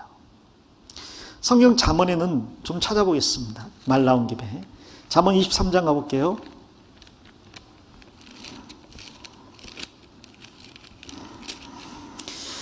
잠언 23장 2절 내가 만일 탐식자이든 내 목에 칼을 둘 것이니라. 그 진찬을 탐하지 말라. 그것은 간사하게 베푼 식물이니라. 내 앞에 앉아있는 사람이 아무리 좋은 음식을 베풀어도 혹시 그 사람이 나쁜 목적으로 음식을 베풀 수 있는 사람이라면 차라리 목에 칼을 두래요. 내가 먹을 거 좋아하는 사람이라면 아예 칼을 목에 대고 먹지 마라 이 말이에요. 왜? 그거 먹었다가 이 사람한테 꼼짝없이 잡힌다는 거죠. 내 앞에 있는 사람을 조심해라. 진찬 때문에, 맛있는 음식 때문에 내 앞에 있는 사람이 누군지를 잊어버리면 인생이 꼬이는 경우가 많습니다. 대인관계를 조심해야 돼요. 23장 7절에도 보면 대저 그 마음의 생각이 어떠하면 그 위인도 그러한즉 그가 너더러 먹고 마시라 할지라도 그 마음은 너와 함께하지 아니함이라. 나하고 마음이 일치하는 사람이 아니라면 맛있는 거 사줘도 따라가면 안 됩니다. 내가 재미가 있고 유익을 얻을 수 있다 할지라도 거기에 딸려다니면 안 되는 거예요. 8절에 내가 조금 먹은 것도 토하겠고 내 아름다운 말도 헛된 대로 돌아가리라. 결국 내 것이 안 된다는 거죠. 대인관계를 조심하라. 이 잠언 23장 20절에는 술을 즐겨하는 자와 고기를 탐하는 자로 더불어 사귀지 말라. 친구들 중에 술 좋아하는 친구가 있으면 그 친구가 아무리 좋은 친구여도요, 대인관계 조심해야 됩니다. 왜? 따라다니면서 그 친구 마음 안 상하게 하려고 한 잔, 두 잔 먹다가 똑같은 사람 돼요. 근데 술 취하면 그 술의 효과가 뒤에 나오거든요. 술 취할 때 효과가 뭐냐면 잊어버리는 게 효과예요. 그래서 술은 누구한테 주라고 했냐면 정말 마음의 고통이 큰 사람, 예를 들어 아들이 죽었어. 부모가 얼마나 마음이 아프겠어요. 그런데 그때 당시에는 약이 없어. 고통을 잊을 수가 없고 잠도 못 자, 괴로워. 너무너무 괴로워 죽을 지경이다. 그럼 그런 사람에게 술을 줘서 취해가지고 잊어버리는 것이 일시적인 방편은 될 수 있어요. 그러나 일반적인 사람의 경우에는 그런 잊어버릴 만한 고통이 없는데 술 마시면 뭘 잊어버린 줄 아세요? 하나님의 법, 하나님의 말씀을 다 잊어버립니다. 술 취한 사람은요, 자기 집 이 번호도 못 찾고요, 어제 한 말도 다 잊어버리고요, 그냥 술김에 그냥 내가 낼게 해가지고 보니까 계산서가 250만 원 나와가지고 그런 경우 많아요. 잊어버린다니까. 그래서 술 즐겨하는 사람과 함께 사귀지 말라. 또 23장 27절에는 대저 음녀는 깊은 구렁이요 이방 여인은 좁은 함정이나, 좀 이따 이야기하겠지만 음녀, 이방 여인 조심해라. 즉 대인관계 조심해라. 그리스도인은 교제 안에 있어야 됩니다. 물론 세상에 가서 거기에 살아야 됩니다. 그러나 내가 사귀는 사람을 조심하라. 이게 아버지가 또 어머니가 주는 훈계입니다. 그래서 이러한 사람들 당연히 안 사귀어야 되겠지만, 담배 피는 학생들, 그러나 그렇지 않은 건전한 친구라 할지라도 혹 나에게 손해가 될 수 있는 사람들이 있어요. 주일날 축구하자.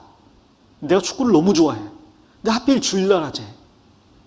이번만 하다가 하나님 법 잊어버리고 하나님을 떠나게 될 수 있습니다. 그래서 대인관계를 잘 생각을 해야 돼요. 자, 두 번째, 하나님이 경고하신 두 번째는 돈에 대한 사랑. 돈 사랑하지 말라. 잠언 23장 4절 5절에 그 말씀이 있어요. 여기 화면 보시면, 부자 되기에 쓰지 말고 내 사사로운 지혜를 버릴지어다. 내가 어찌 허무한 것에 주목하겠느냐. 정령이 재물은 날개를 내어 하늘에 나는 모처럼 독수리같이 날아가리라. 여러분, 돈이 왜 돈인지 아세요? 돈이라는 것은 내가 움켜쥐고 있으면 아무 소용이 없어요. 돈으로 무엇을 살 때 효용이 생기는 거예요. 휴대폰을 사든지 책을 사든지 노트북을 사든지. 그래서 돈은 돌고 도는 겁니다. 유통돼야 되는 거예요. 그래서 돈이라고 이야기합니다. 돈다. 그러니까 돈이 나에게 머물러 있을 거라는 생각 자체를 버려야 됩니다.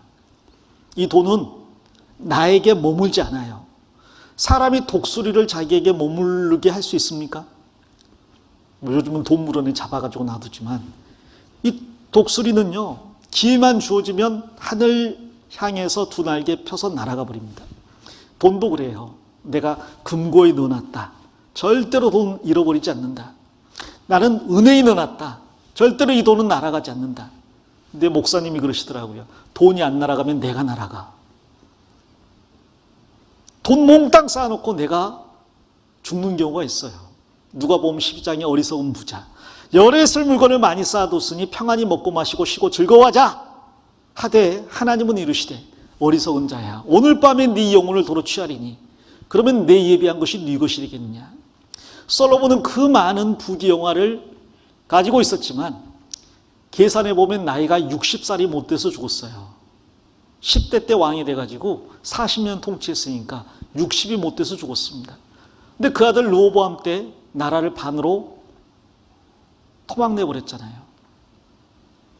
결국 돈은 이 세상에 우리가 살아가는데 필요할 뿐이지 그게 나를 지켜주거나 나를 행복하게 만들어주지는 못합니다. 그래서 돈은 필요한 거지만 그 돈을 사랑할 대상으로 생각해서는 안 돼요. 돈을 사랑할 게 아니라 하나님을 사랑하고 내 이웃을 사랑해야지, 돈은 사랑의 대상이 아닙니다. 그건 수단이에요, 수단. 디모데전서 6장에 보면 지족하는 마음을 가지라고 이야기하십니다. 지족이라는 것은 지금 상황에 만족하는 거예요. 근데 지금 상황을 만족하라고 하면서 무슨 말씀하셨냐면, 먹을 것이 있고 입을 것이 있으면 그걸로 만족해라. 집은요, 집은 없을 수도 있어요. 전세 살 수도 있고 월세 살 수도 있고 집이 없어 또 돌아다닐 수도 있습니다. 아니 그래도 만족하라고요? 만족해야 돼요. 왜요? 태어날 때 알몸으로 태어났어요. 돈 한 푼 없이. 죽을 때도 빈손으로 갑니다. 그럼 나는 태어날 때 빈손으로 알몸으로 왔는데 옷 한 벌 입고 있고 지금 먹을 게 있잖아요. 그건 얻은 거예요. 이 세상을 살면서. 그리고 죽을 때는 다 놔두고 가야 되는 거야. 그러니까 먹을 것과 입을 것이 있으면 족한 줄 알라라고 이야기하십니다. 지족하라. 그런데 사람들이 지나치게 부자가 되려고 애를 쓰다 보면 부자가 되려면 정상적인 방법으로 부자 되기가 쉽지 않으니까 여러 가지 방법들을 생각해 내거든요. 그게 정욕으로 나를 넘어지게 만듭니다. 이렇게 물어볼까? 저렇게 해볼까? 주식에 투자할까? 비트코인에 투자할까? 땅을 살까? 집을 살까? 먹을 것과 입을 것과 집 있으면 감사합니다 그러면 되는데, 조금 더 부자가 되려면 생각을 많이 하고 여러 가지 방법들을 동원해야 돼요. 근데 그러다 보면 여기 나온 것처럼 이것을, 돈을 사모하는 자들이 미혹을 받아. 이렇게 하면 되는데, 아 그래? 하고 미혹을 받아 어디에서 떠난다고요? 믿음에서 떠나 많은 근심으로 자기를 찔렀도다. 돈을 사랑하다가 믿음에서 떠나는, 교제에서 떠나는 사람이 많습니다. 월급 좀 더 준다고 교회 없는 데 이사 가서 거기에 생활하다가 교제에서 떨어지고요. 사실 돈 100만 원, 200만 원 더 있는 게 큰 차이를 가져다 주지 못해요. 우리가 돈이 조금 더 많아도 그렇다고 옷을 2벌 껴입는 것도 아니고요. 밥을 6끼씩 먹는 것도 아니야. 거의 거기서 거기야. 옷을 조금 더 좋은 걸 입느냐, 더 안 좋은 걸 입느냐지만, 왜 옷을 좋은 걸 입으려고 하는지 아세요? 요즘 사람들이 그게 자기의 본질이라고 생각한다니까요. 당신의 본질은 뭡니까? 나는 명품이야. 명품 시계 차고 명품 옷, 명품 차 가지고 있잖아. 그렇게 자기를 위로해 보려고 하는 거지, 그게 사실 명품 시계, 3억 원짜리 시계가 있건 3만 원짜리 시계가 있건 시계 보는데 차이가 있어요, 없어요? 없어요. 큰 차이가 없습니다. 중요한 게 아니에요. 하나님이 돈을 사랑하지 말라. 돈을 사랑하다가 결국 어떻게 되는지 아세요? 이렇게 됩니다. 돈을 추구하다가 덫에 걸린 거예요. 이거 쥐덫 아세요? 요즘 이거 없죠? 옛날에는 여기에다가 돈 말고요, 치즈 같은 거, 뭐 밥 같은 거, 먹을 거 놔둬요. 그럼 쥐가 그거 먹으려고 옵니다. 그때는 이 덫이 이쪽에 있었거든요.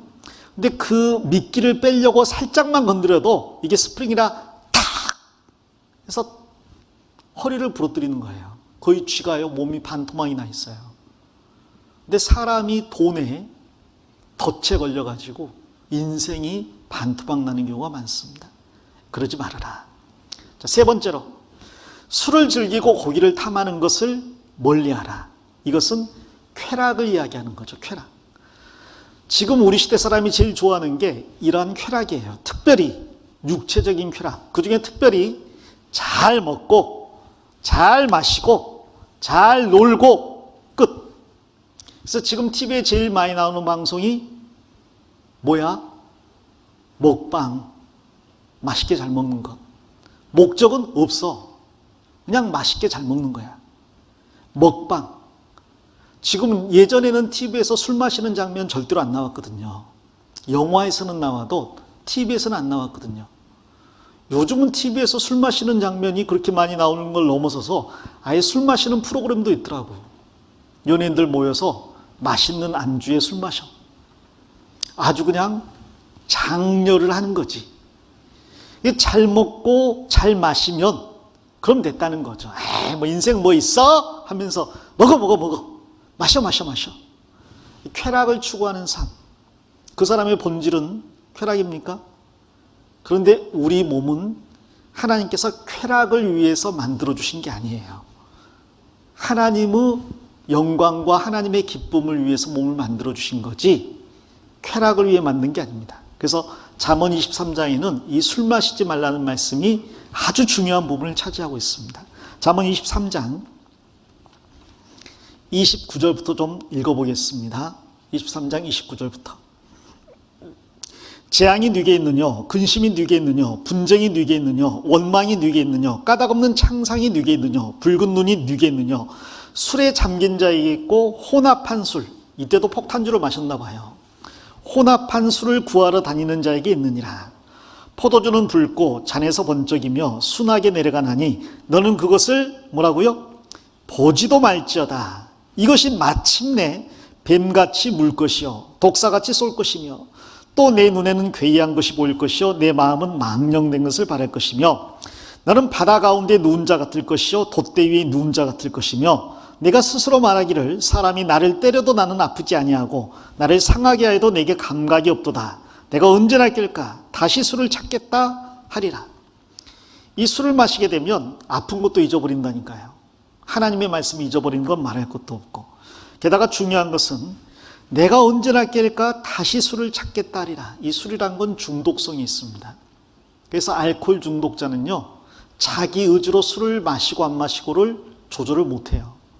안 마셔야지 그래도 술을 찾고 있고, 정말 끊어야지 새해는 그래도 술을 찾고 있습니다. 그게 자기가 조절할 수 있는 게 아니에요. 그래서 알코올 중독 치료 전문 병원이 있습니다. 근데 누구도 처음에 술을 마실 때 내가 중독돼야지 하고 마시는 사람은 없다는 거죠. 여러분, 우리나라 한 해의 보건비 중에서요, 알코올 중독 치료 때문에 나가는 돈이 제가 전에 통계를 보니까 약 30조 가까이 되더라고요. 암 때문에 나가는 치료비보다 술 때문에 나가는 의료비가 몇 배가 더 많더라고요. 그럴 줄 몰랐죠. 여기 사진을 보니까요, 1924년에 소주가 나왔을 때 알코올 도수가 35%, 그러니까 35%가 알코올이었어요. 굉장히 독한 겁니다.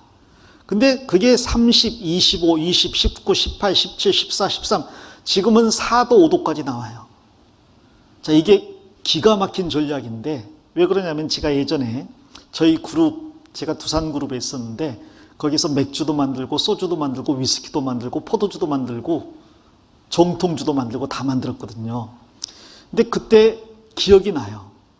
25%면 알코올이 25% 들어가야 되니까 재료비가 그만큼 들겠죠. 그걸 20%로 낮추면 재료비가 적게 들겠죠. 나머지를 물로 채우면 되니까. 그런데 알코올이 적게 들어가면 순하잖아요. 순하면 더 많이 마시겠어요? 적게 마시겠어요? 더 많이 마시는 데다가 더 나아가서 옛날에는 독해서 못 마셔요 하던 여자들이 이 정도면 마실 수 있어요 하고 마신다니까요. 그래서 안 마시던 여자들이나 청소년까지 다 끌어들일 수 있게 된 겁니다. 그런데 이것이 17도, 14도, 13도 이렇게 나가니까 지금 아이고 이게 술인가요? 그러면서 다 마시거든요. 그래서 우리나라 알코올 음주 운전 얼마나 많은 문제가 되는지 몰라요. 미국에서 알코올 마시고 음주운전했다, 사람 죽었다, 종신형입니다. 우리는요, 훈방되는 경우도 많고요. 사고를 그렇게 크게 냈는데도 벌 안 받는 경우가 많아요.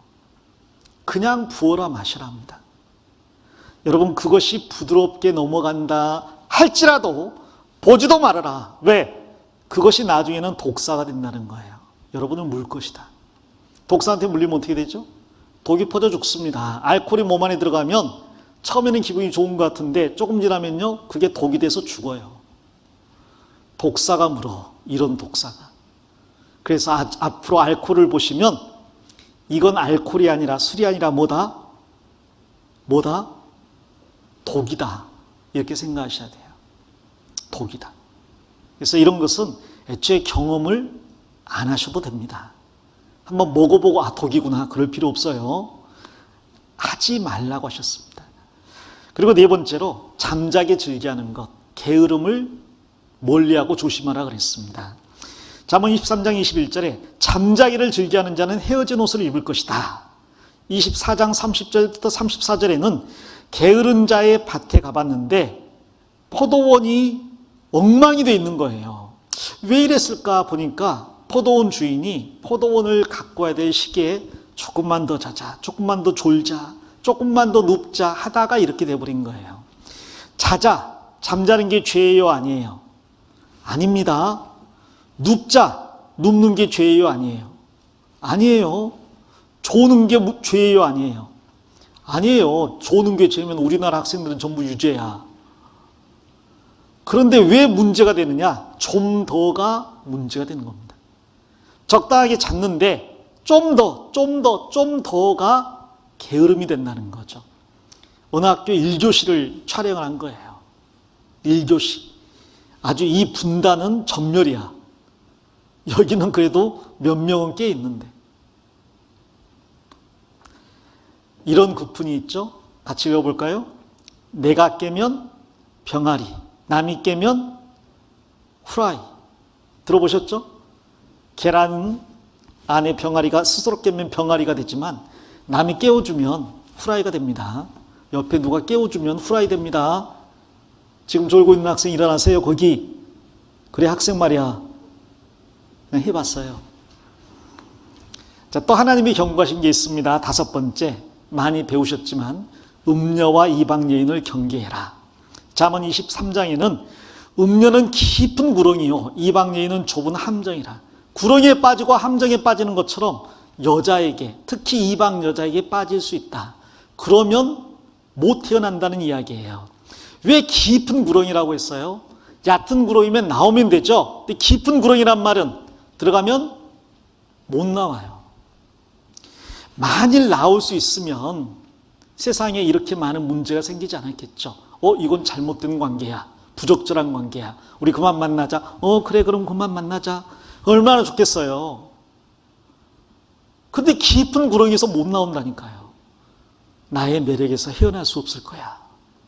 매력을 받아라. 차밍. 못 나옵니다.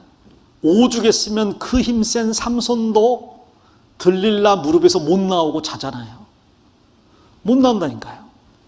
이방 계집의 혀로 호리는 말, 그 말에 빠진다 그랬습니다.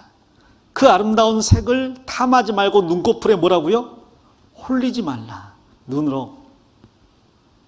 이래도 홀리지 마라. 내 마음이 음녀의 길로 치우치지 말며 그 길에 미혹지 말라. 대저 그가 많은 사람을 상하게 하였고 엎드러지게 하였어요.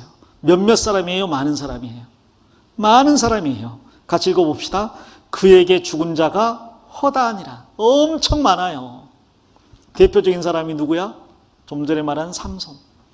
삼손은 힘이 그렇게 셌지만 이방 여인에게 홀려서 자기 머리카락 다 자르는데 모른다니까요. 홀려가지고 결국 눈 뽑혀가지고 연자맷돌 굴리다가 블레셋 사람들과 함께 비참하게 죽었습니다. 삼손보다 내가 더 힘이 셉니까? 아니죠. 삼손은 빠졌지만 나는 안 빠질 것 같아요? 아닙니다. 그래서 요셉처럼 이방 여인이 꿰이면 혹은 이방 남자가 꿰이면 그냥 겉옷을 벗어놓고 도망쳐야 돼요. 이건 내가 정신만 번쩍 차리면 돼. 괜찮을 거야. 아니에요. 도망쳐야 돼요. 유혹은 맞서 싸우는 게 아니라 피하는 겁니다. 하지 말라고 했어요. 자, 이제 하라고 하신 것 5가지가 있어요. 빠른 시간 내에 또 정리해 보겠습니다. 첫 번째, 부모를 공경하라 그랬습니다. 성경 잠언 23장과 24장에 부모 공경하라는 말씀이 많이 나오죠. 23장 15절에 내 아들아 만일 내 마음이 지혜로우면 나 곧 내 마음이 즐겁겠고. 부모가 제일 기쁜 게 뭐냐면 자식이 지혜로운 자식이 되는 것.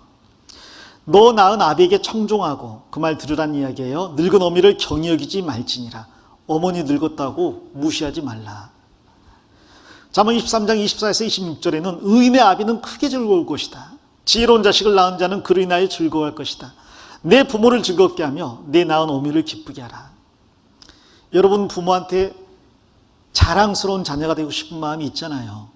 엄마가 나 때문에 기뻐하면 좋겠죠. 아빠가 나 때문에 기뻐하면 좋겠죠. 마찬가지로 부모도 자녀가 자기를 기쁘게 하는 자녀가 되기를 원합니다. 그러니까 여러분이 부모를 기쁘게 하면 부모도 여러분을 인해서 기뻐하고 여러분도 기뻐할 수 있는 거예요. 그럴 수 있는 좋은 방법이 하나님의 말씀을 듣는 지혜자가 되는 겁니다.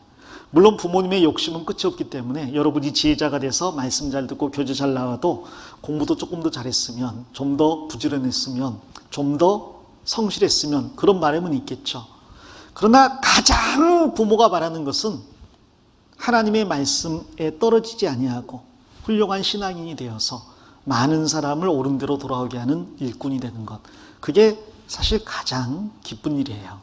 그래서 아버지가 한 이야기 무섭게만 생각하지 말고 잔소리로 생각하지 말고 그거 들어야 돼요. 엄마가 하는 이야기 그거 업신여기지 말고 잘 들어야 됩니다. 제가 예전에 이스라엘 갔었어요. 근데 이스라엘에 통곡의 벽이 있고 옆에 이런 토라거든요. 모세 오경을 기록한 그 두루마리입니다. 근데 여기에 이것을 보관을 하고 성인식을 하는 아이들이 13살이 되면 와서 이 토라를 꺼내요. 그리고 난 다음에 토라의 한 구절을 읽고 나는 이 본문을 이렇게 해석을 했습니다 하고 공과를 해요. 부모님과 할아버지 할머니 앞에서.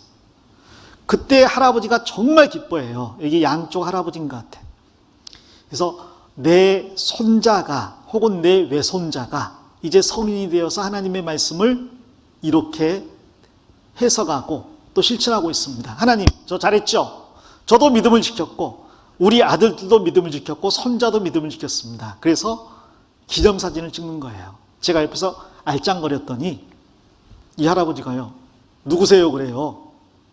뭐예요? 그래요. 한국에서 왔는데 성인식에 관심이 있어서 그냥 구경하고 있습니다. 아이가 성인식을 만나 봐요. 그랬더니 한국에서 왔어요? 그래요? 이리 와요. 같이 사진 찍읍시다. 그래서 가족도 아닌데 끼어가지고 사진 찍고 있어요. 근데 참 부러웠습니다. 할아버지, 아버지, 아들 3대가 하나님 말씀으로 하나가 됐잖아요. 그것도 아내 측, 남편 측, 양가가 다. 물론 여자는 여기에 못 들어와요. 밖에 있습니다. 밖에서 환영하지만 양쪽이 다 모여가지고 최고의 경사라고 하고 있잖아요. 자, 이런 기쁨을 우리 자녀들이 부모에게 줘야죠. 그 다음에 두 번째로 악인의 형통을 부러워 말라 그랬습니다. 여러분 주변에 보면 하나님 믿지 않고 죄 많이 짓는 사람들이 잘 되는 경우가 많아요. 잘 됩니다, 실제로. 자, 그러나 그걸 부러워하지 말아라. 배아파하지 말아라. 여러분, 하나님이 장님이 아니에요. 하나님이 안 보시는 게 아니에요. 근데 왜 심판 안 합니까? 지금 당장 심판 안 할 뿐이지 장래에 심판하십니다. 빨리 심판하셔야죠. 하나님이 오래 참으실 뿐 끝까지 회개하지 않으면 반드시 장래에 심판하십니다. 그래서 악인의 형통을 부러워하지 말아라. 왜? 대저 행악자는 장래가 없겠고, 지금은 좋아요. 장래가 없어요. 악인의 등불은 꺼지리라. 그러니 행악자나 반역자로 더불어 사귀지 말아라. 그들에게 재앙이 속히 임할 것이다. 그러니까 내 옆에서 하나님 안 믿는 사람이 잘 된다 할지라도 너무 마음 아파하지 말고 원망하지 마세요. 하나님이 모르는 게 아닙니다. 또 하나님께서 명령하신 세 번째 것이 있는데 지혜로 집을 지으라 그랬어요. 뭘로 집을 지으라고요? 지혜로 집을 지으라. 이게 잠언 23장 3절 4절에 우리가 처음 시작할 때 읽었죠. 집은 지혜로 말미암아 지어야 됩니다. 명철로 말미암아 견고하게 됩니다. 방은 지식들로 채워야 되고 각종 귀하고 아름다운 보석들로 채우라고 했어요. 이런 집이 있으면 좋겠네요. 집이 큰데 방마다 귀하고 아름다운 보석이 가득 찬 집. 그런 집이 있으면 좋겠죠. 근데 우리 집은 그렇지 않잖아요. 제가 세상에 좋은 집들이 어떤 집들이 있는가 찾아봤어요. 첫 번째로 제일 좋은 집. 이 현재 가격이 한 사람 집이에요.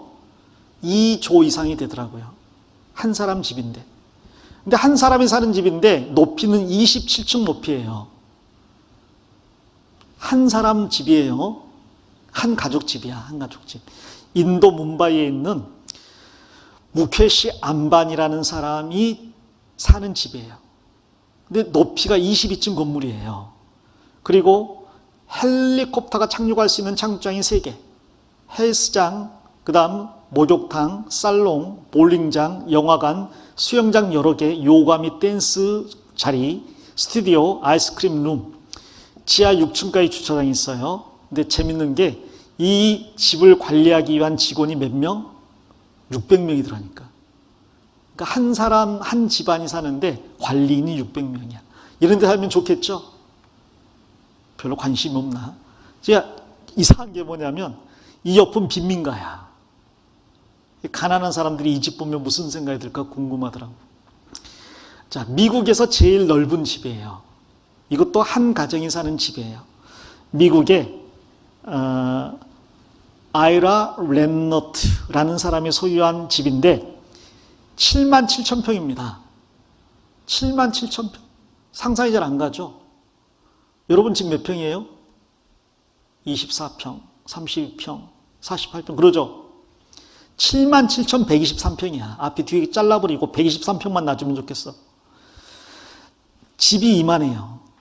이 저택 안에 침실이 29개, 목욕탕이 39개, 식당 3개, 수영장 3개, 그리고 164개의 좌석을 갖춘 극장, 농구 코트, 체육관, 볼링장 2개, 테니스 코트 2개, 스쿼시 코트 2개. 그리고 이 전체의 전력을 공급해야 되니까 발전소를 따로 지었더라고. 한 집에 전기를 공급하려고. 부럽죠? 근데 살아보면 좋겠죠. 그나마 앞은 또 모래사장이고 앞은 바다야. 최고죠? 최첨단 집을 찾아봤더니 빌 게이츠 집이 최첨단 집이더라고. 제너드 2.0이라고. 이 사람 집도 아주 유명한 집이에요. 사람이 이 집에 들어갈 때 핀을 여기에 꽂으면 거기에 입력된 값이 있어요. 예를 들어서 신창훈이 들어가잖아요. 그럼 이 사람이 좋아하는 온도가 몇 도, 습도가 몇 %, 그리고 음악은 뭐 나와요 그냥. 근데 내가 걸어가면 음향이 들리고 안 들리고 할 거 아니에요. 그래서 내가 걷는 동선을 따라서 나한테 최적화되게 음악을 맞춰줘요. 심지어 수영장 안에서 물속에서도 스피커를 들을 수가 있어요. 그러니까 역시 컴퓨터를 잘하는 사람이라 집이 보통이 아니죠. 벽의 액자들이 항상 그림이 바뀌어요. 명화들로 바뀝니다. 도서관이 있는데 거기에 책 한 권이 300억 원짜리 책이 있어요. 360억짜리.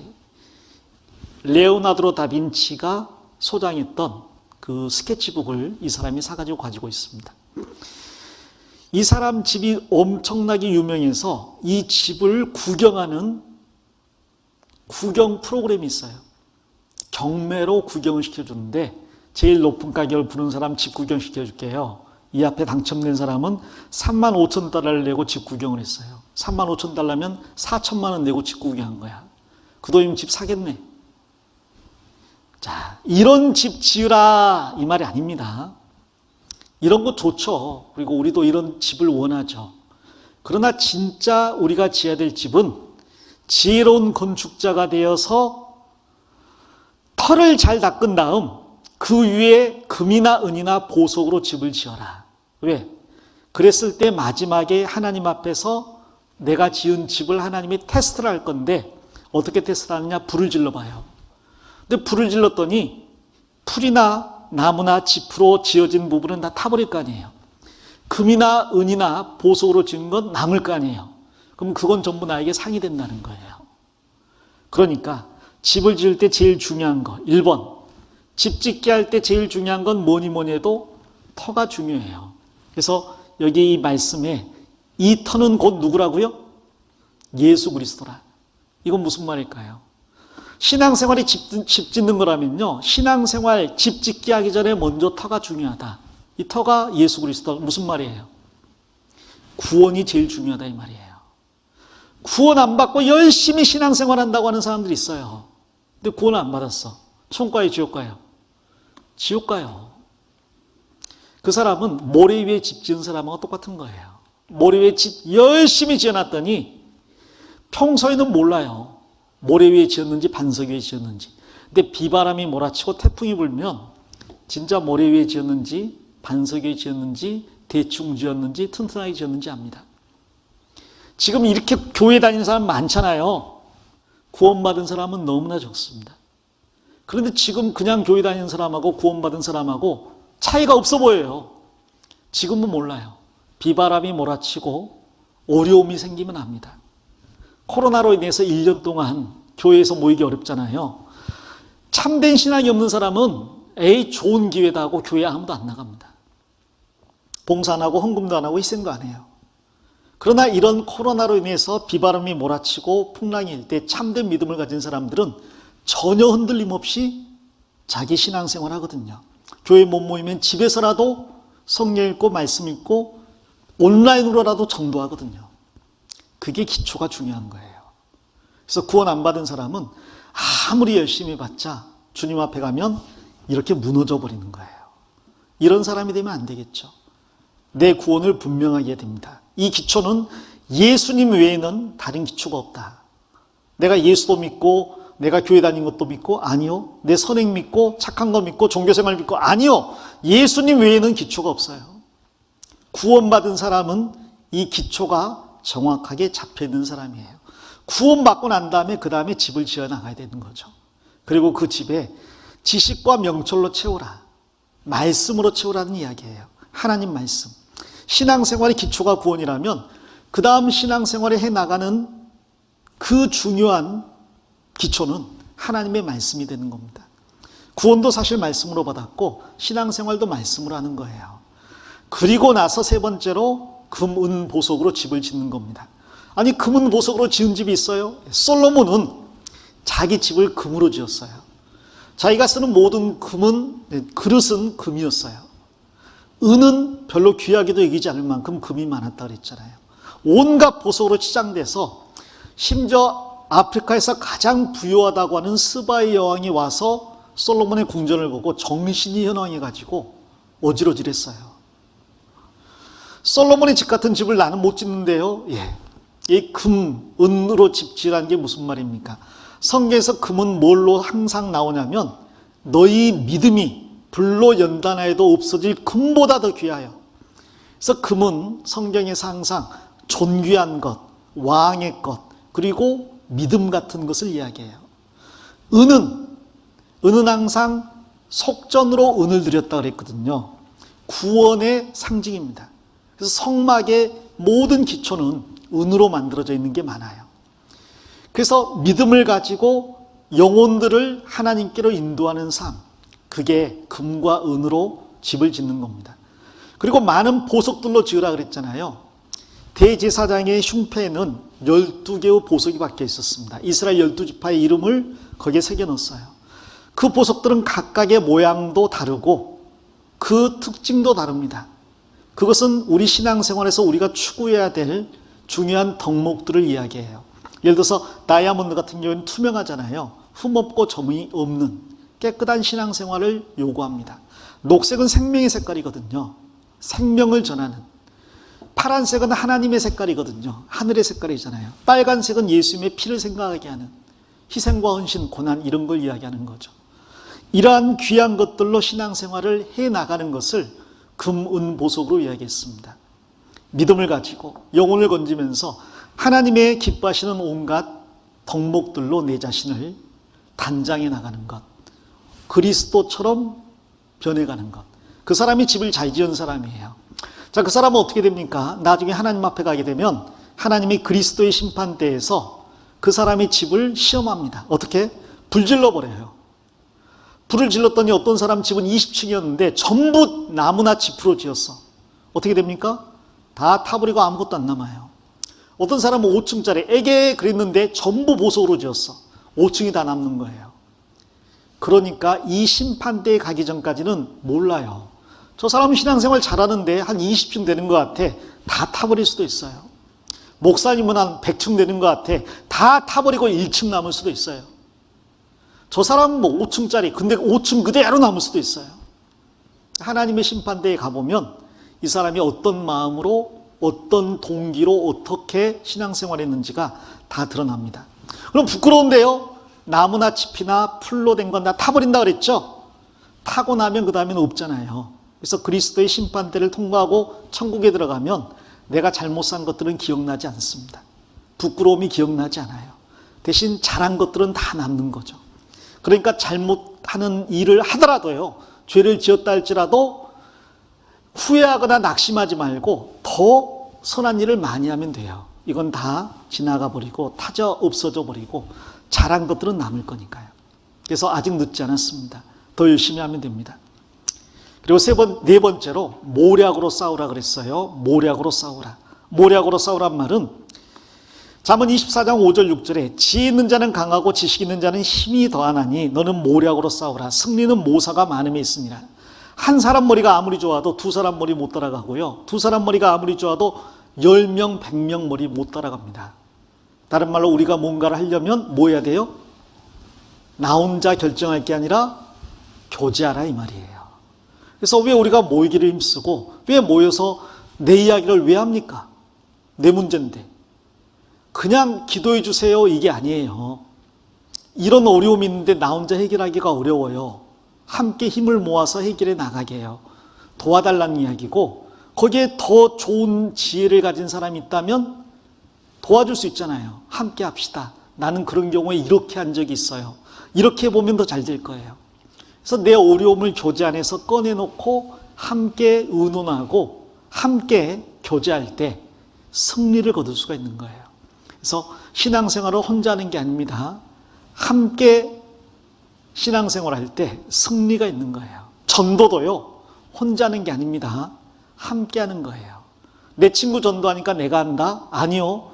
분반 선생님한테도 이야기하시고 분반 친구들한테도 부탁해서 함께 기도하고 함께 전도하고 함께 말씀 찾고 함께 교제 안에 있게 해야 됩니다.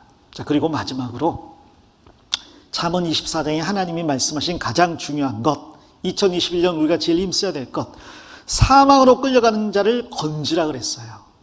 잠언 24장 11절 12절에 너는 사망으로 끌려가는 자를 건져주며 살육을 당하게 된 자를 구원하지 아니치 말라. 구원하라는 이야기입니다.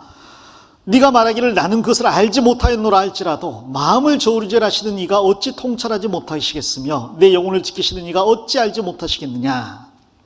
나는 몰랐다. 모른 게 아니라요, 못 본 채 하는 거예요. 모른 척 하는 거예요. 근데 신명기 22장에는 못 본 척 하지 말아라, 못 본 척 하지 말아라, 못 본 척 하지 말아라, 못 본 척 하지 말아라 계속 나옵니다. 몰랐어요? 못 봤어요? 아니죠. 내가 귀찮은 거고 하기 싫은 거죠. 그러지 말아라. 너는 말씀을 전파하라. 여기 이거 보겠습니다. 쭉 제가 읽어나갈게요. 오직 한 번뿐인 인생 속히 지나가리라. Only one life will soon be past. 한 번뿐인 인생은 곧 과거가 됩니다. 속히 지나가요. 오직 그리스도를 위한 일만이 영원하리라. Only what's done for Christ will last. 그래서 그리스도를 위해서 한 일만 남을 것이다 이 말이죠. 근데 이 말을 누가 했느냐? C.T. 스터드라는 사람이 했습니다. C.T. 스터드는 우리가 기억해야 될 사람이에요. 이 사람은 누구냐면 찰스 스터드, C가 찰스의 약자인데요.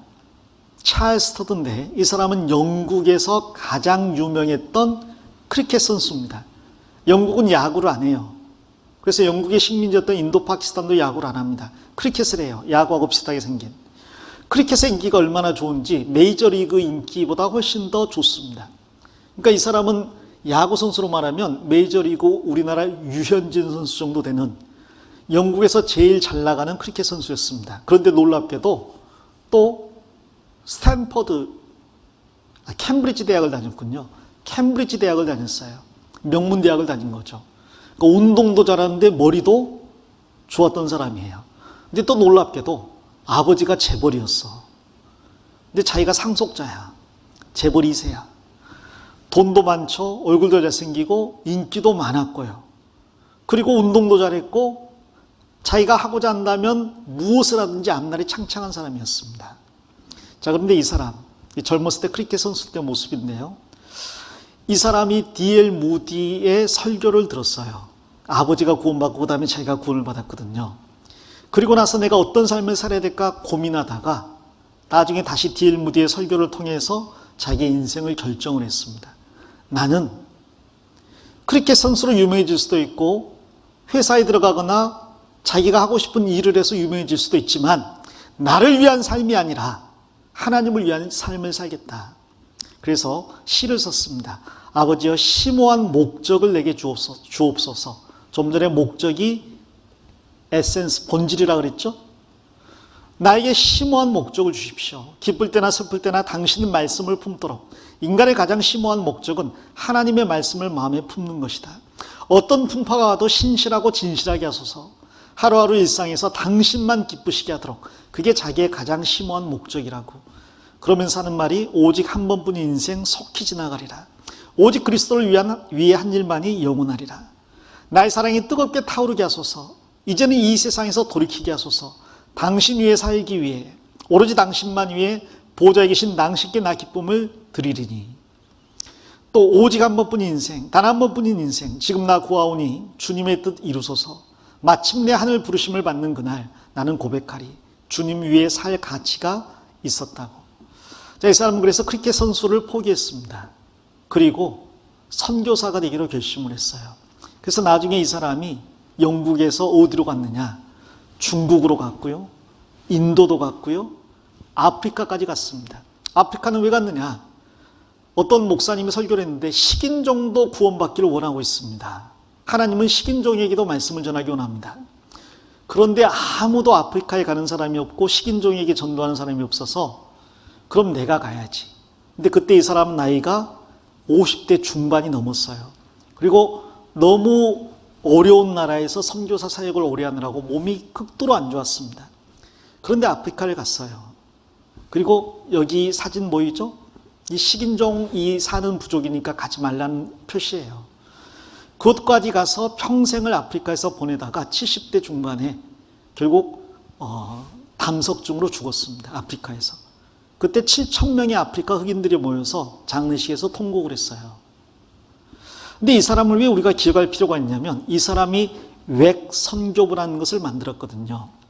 Worldwide Evangelization for Christ, 그리스도를 위해서 세계에 복음을 전하는 단체입니다. 이 웩 선교부를 창립하고 이 C.T. 스터드가 죽었습니다. 그리고 난 다음 그의 사위인 놀만 그랍이라는 사람이 2대 웩 선교부 회장이 됐거든요. 이 사람이 일본에 복음을 전하고 있었습니다. 한국은 이미 일제시대 때 복음이 전해져서 한국에는 복음 전할 필요가 없다고 생각했는데 일본에서 한국에 선교사로 갔던 한 사람을 만난 거예요. 그분이 이 놀만 그룹에게 한국을 방문해 달라고. 아니, 한국은 복음이 잘 전해지잖아요. 아니에요. 그들은 복음을 모르고 있어요. 교인만 있을 뿐입니다. 그래서 이 놀만 그룹이 한국을 방문했는데 깜짝 놀랐습니다. 구원받았습니까? 그랬더니 제가 장로입니다. 거듭나셨습니까? 제가 목사인데요. 근데 죄사함 받았다고 말한 사람이 한 명도 없는 거예요. 그리고 설교하면 다 자고. 근데 설교 끝나고 기도하자 그러면 다 울면서 기도하고. 왜 웁니까? 그러면 죄를 용서받고 싶어서요. 이 사람이 결심했어요. 한국에 누군가를 보내야 되겠다. 그래서 웩 선교부에서 보낸 사람이 데릭 얼 선교사하고 길기수 선교사. 원래 이름은 키스글라스인데 한국 이름으로 길기수로 바꿨고요. 데릭 얼은 원대역 선교사로 바꿨어요. 그리고 미국에서 또 딕 욕 선교사라는 분도 오셨습니다. 이분들이 따로 복음을 전하다가 안 되겠다, 우리가 힘을 모읍시다. 그래서 외국에서 온 선교사들이 힘을 모아가지고 복음을 전했어요. 그때 구원받으신 분들이 우리 교회의 지금 원로 목사님들이십니다. 이분이 디격 선교사인데 지금부터 한 11년 전에 한국에 광주교회로 오셨죠. 그때는 제 얼굴이 지금과 좀 달랐죠. 저도 모태 뚱뚱이는 아니었어요.